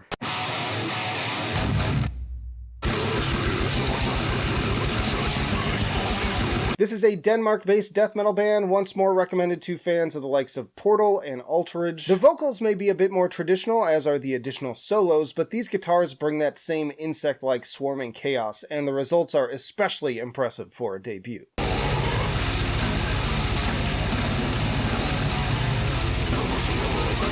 Tracks like Vacuous Magnificence also really showcase the unpredictable twists and turns that the songwriting can take, and in spite of this, there are some seriously infectious grooves that almost seem to possess your body throughout. Then there's Mouth Breather with Self-Test.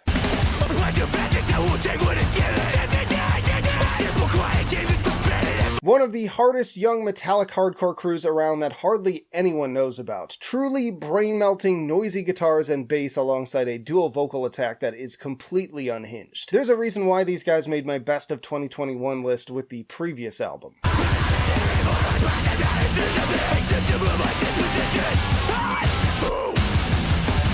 Ethical Hunting is easily one of the most hype album openers of the year, and I'm also partial to Imaginary Skin, Shotgun Funeral, and Soulmate. Hardcore for the criminally insane. Then it's the return of Spirit Box with the Fear of Fear EP.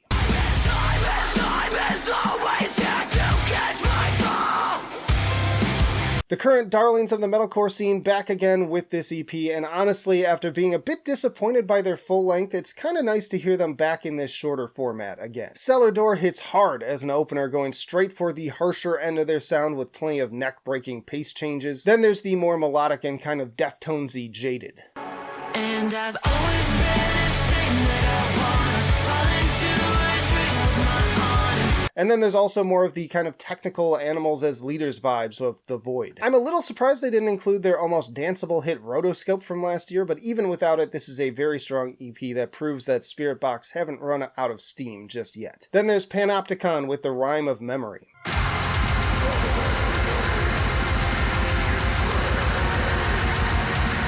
Now, because of how the schedule worked out this month and the fact that Austin isn't a huge fan of early press access, I have not been able to hear this album yet, but the video needed to go up, and so we did it. That said, Panopticon is one of my favorite black metal projects, and he has yet to put out something I didn't enjoy, so I can't speak on its quality yet, but rest assured it'll be worth checking out, and I plan on doing a discography tier list once I have. And also honorable mention to Tetragrammaton with Typhotantric aphorisms from the Arachneophidian Quran.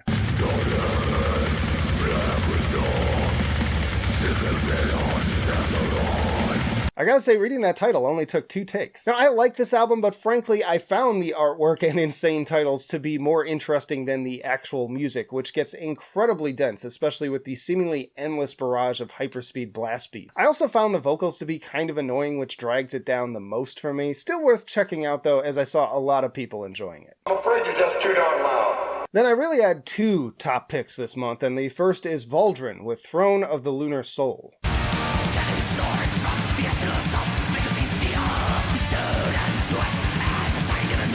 This Ohio-based melodic black metal band has been picking up steam year after year, but I think that this new conceptual double album is their tour de force. Fusing elements of Emperor, Dissection, and Sacramentum with the more modern sensibilities of bands like Tribulation, this is 74 minutes of truly engrossing perfection.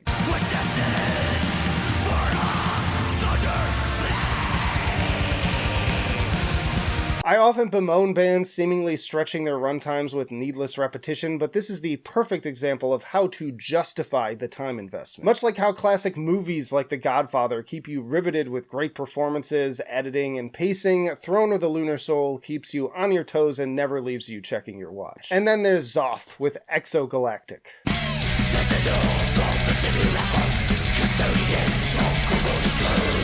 Another album that was hard for me to nail down genre-wise, but what was clear is that these guitars absolutely cook. It's thrash, it's death, it's heavy metal, galloping triplets, and shredding solos. In some ways I compare it to Ex Mortis, but really this is in a league of its own.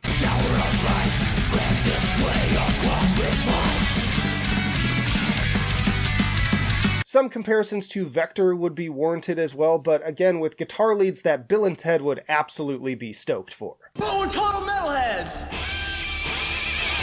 Any way you slice it though, this is one of the most impressively played albums of the year. And also with a little bit of a retro feel that could go toe-to-toe with some classics as well. Another year of metal come and gone. Merry Christmas, you filthy animal! These are my favorite metal albums of December 2023, and we're starting with Orbit Culture and The Forgotten.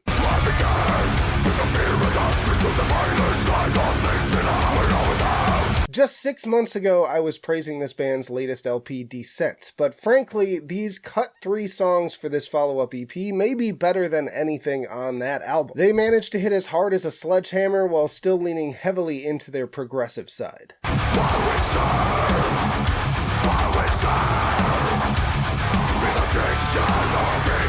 While We Serve and Sound of the Bell both provide plenty to chew on over their runtimes, while The Upheaval is a more focused punch to the gut. For just 19 minutes of music, you get a solid standalone experience with plenty of twists and turns rather than just feeling like less interesting leftovers. Then we have Cryptosis with The Silent Call.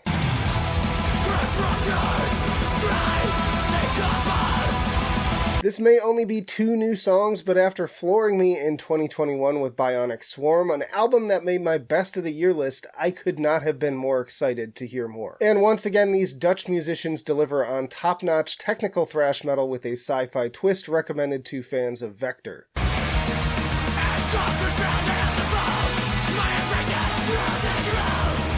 Both of these new tracks are stellar, and the 2 live tracks both sound great and act as a further reminder that they have not lost any steam. One of my favorite new bands to watch, and I can't wait to get another full length, hopefully in the near future. Then we have Therion with Leviathan 3.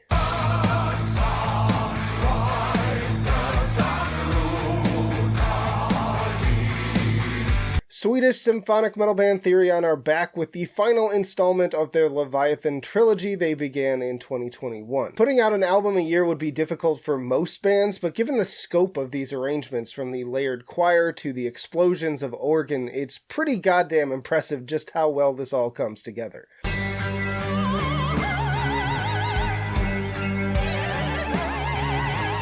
It's a huge step up from Part 2, which frankly I didn't care much for at all, and I'd even say it's a much more focused and consistent listen than Part 1, which I enjoyed quite a bit. Regardless, from the ripping guitar solos and pounding beats to the more classy operatic elements, it's clear that even after 35 years, this band can still deliver a truly epic experience. We still have plenty more albums to go, but just a reminder that if you're enjoying the video, hit the like button and comment below your favorites of December. But next up, we have Lies with Mind Pollution.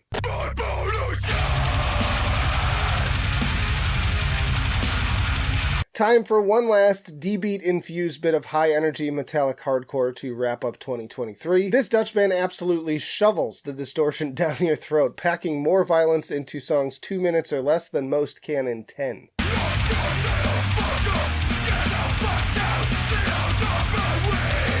Lies have played shows with the likes of Hatebreed and Sick of It All, and if you dig that kind of music at all, you should definitely check this thing out. No bells or whistles, just supremely pissed off hardcore fury that takes it straight to the pit and doesn't let up until it's over. Then we have Health with Rat Wars.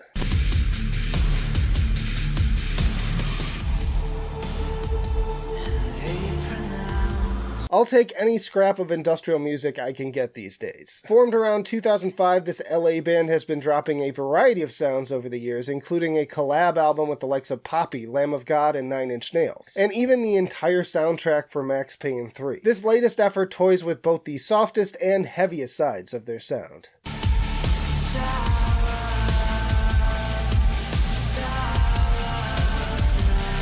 You've got hard hitters like Future of Hell and the like rats infused Sicko, but also driftier stuff like Unloved and Ashamed. And always complemented by the same quaalude melancholy vocals. A little softer than what this skinny puppy fan would prefer, but still good stuff. Then we have Omega Diatribe with Deviant.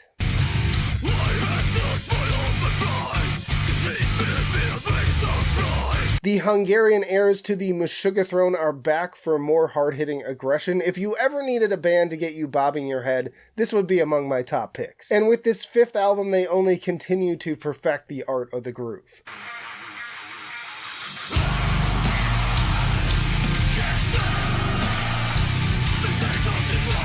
But what really makes Omega Diatribe one of my favorite modern groove metal bands is their attention to overall album dynamics and atmosphere. They really know when to slow things down and dial back the volume, and when to crank things back up to 11. I could not stop listening to this thing, and once more, it's highly recommended for fans of things like Living Sacrifice. Then there's Within Destruction with Rebirth.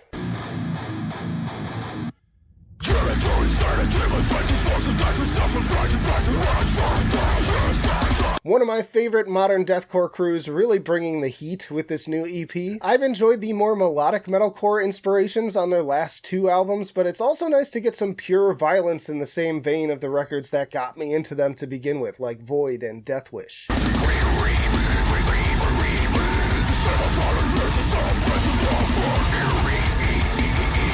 Is that a pig? And despite pulling back on some of the more dynamic elements they've been experimenting with, I really appreciate the little extra touches of atmosphere on tracks like Ethereal Wrath and Queen of the Moon. Also love the guitar work on Tarnished and gnarly vocal guest spots from members of Distant and Signs of the Swarm. Nothing too surprising here, but if you just want some rock-solid deathcore without any bells or whistles, you should enjoy Rebirth. Then there's Full of Hell and Nothing with When No Birds Sang.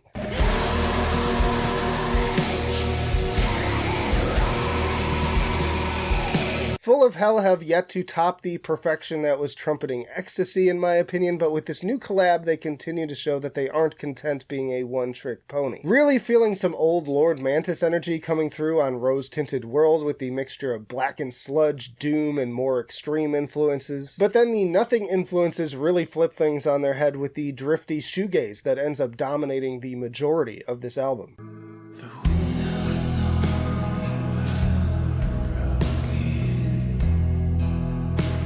Also picking up on some comparisons to Portrayal of Guilt, but really, if there was a record that made the highs feel sky high and the lows feel low, given their stark contrast, this is that record. And more than anything, it just makes me more excited to hear where the experimentation takes them from here. Then we have the Seafloor Cinema with the Seafloor Cinema.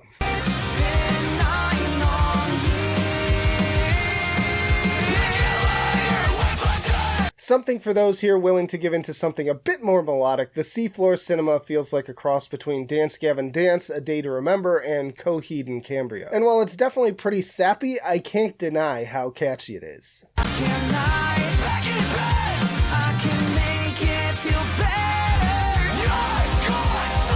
To me, this is the perfect example of how to go right up to the line with poppier vocals without giving into some of its more annoying tropes. Furthermore, Justin's vocal performance is absolutely pristine alongside those sparkly, mathy guitars, highly recommended to fans of Seder in particular. Then we have Krallis surprise dropping Mass Cathexis 2, The Kinetic Infinite.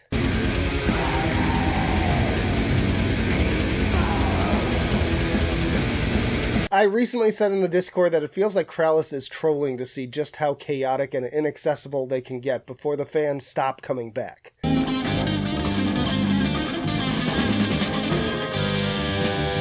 Suffice it to say, the unpredictable churning rhythms and atonal guitars will not be for everyone, but that said, I actually think they've managed to produce one of their most dynamic, engaging, and memorable albums to date.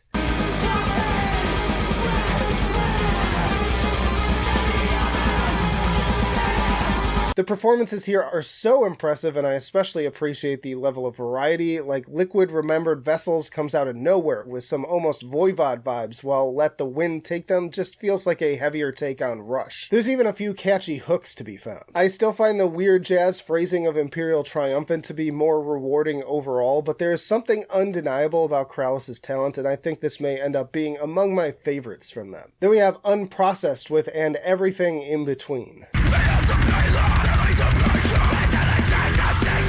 If Animals as leaders had vocals, Loathe was more progressive, or Sleep Token wasn't cringe. Oh, brother, this guy stinks! Sorry, I had to make that joke one last time this year. In any case, Unprocessed is the perfect example I point to when I talk about infusing, again, a poppier vocal performance into heavier music without sounding lame.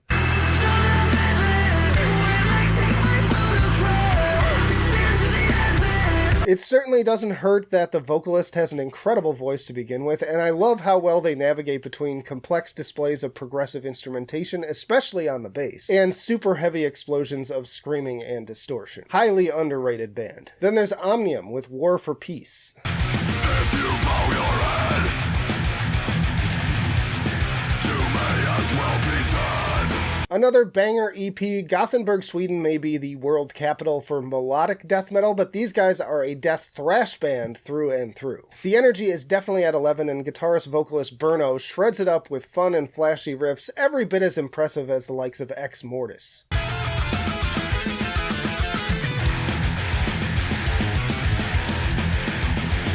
I just covered these guys in my latest Best of Bandcamp reaction video, and these 3 songs were already enough to feel like they warranted a little bit more exposure than that. Those whittly-woo guitars, sick bass grooves, and unstoppable drums make me very excited to hear more. Then there's Ozaya with Kairos.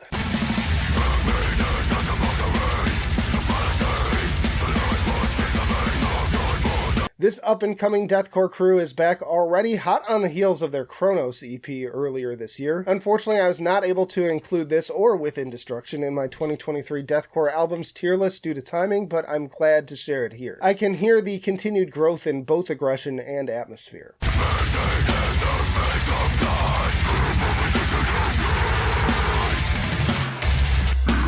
Pummeling slams and breakdowns are mixed nicely with stretches of very blackened sounding menace, and those rolled R's on the inherited sorrow are a nice touch on top of the already solid vocal variation. Still a little meat and potatoes for this relatively picky deathcore fan, but it's trending in the right direction, and that kind of fit for an autopsy turn of closing track Hughes Refract makes me excited to hear this band's future too. Then we have Verathron with the Crimson Temple.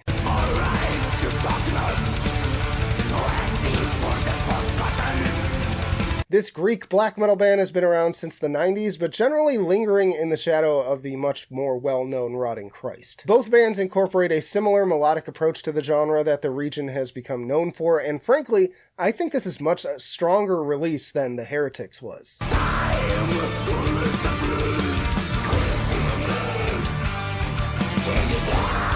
Verathron very adeptly brings some of that classic 90s energy, but with a perfectly balanced modern production job. One that fully captures a stellar union of infectiously groovy guitar lines and folky atmospheric keys. As far as more traditional black metal goes, this is easily one of the better releases this year.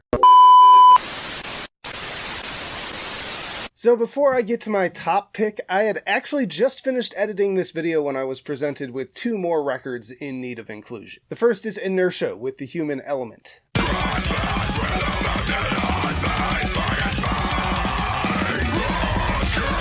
Inertia was actually the first group I ever interviewed for this channel back when it was more of a podcast format. And while I still wish they had either dropped this earlier this year or at the beginning of the next, I'm just glad to see them still kicking. This is that super techie, aggressive mathcore that got me into the genre to begin with back in the 2000s.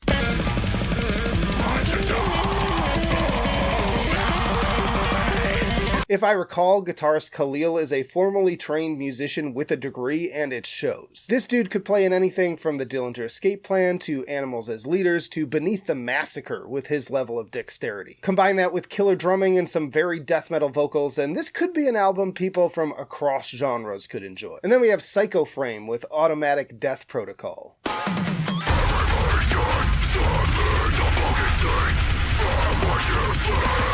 This EP was strongly recommended in the comments of my 2023 Deathcore ranking, and man am I glad that I listened to it. This is actually the second of two short releases they put out this year, but that quantity of output doesn't seem to have hurt the quality in any way. In fact, this may be the heaviest thing I've heard all year.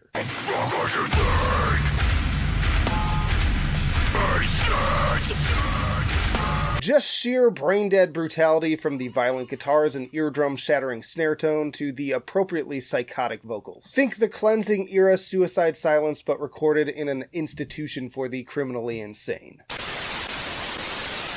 And then my favorite album of December goes to Executus with The Black Throne of Chaos Abandoned.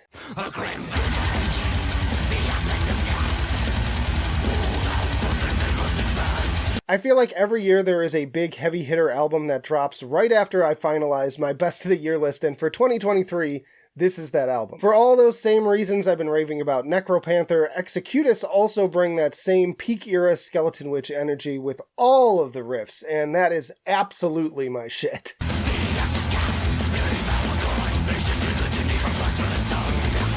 Thank you to the audience for this one because it completely slipped under my radar and would have been missed completely if I hadn't seen so many recommendations for it. I love the give and take of the community we've built here, and it seems appropriate to end the year on an album that you gave to me. Y'all check out this playlist to see more of my monthly picks, or this one for my best of the year rankings. Thank you for another incredible year, and special thanks to the patrons over at patreon.com/metaltrenches. But that'll do it for now. That pretty much does it for the year, and I will see you in the trenches.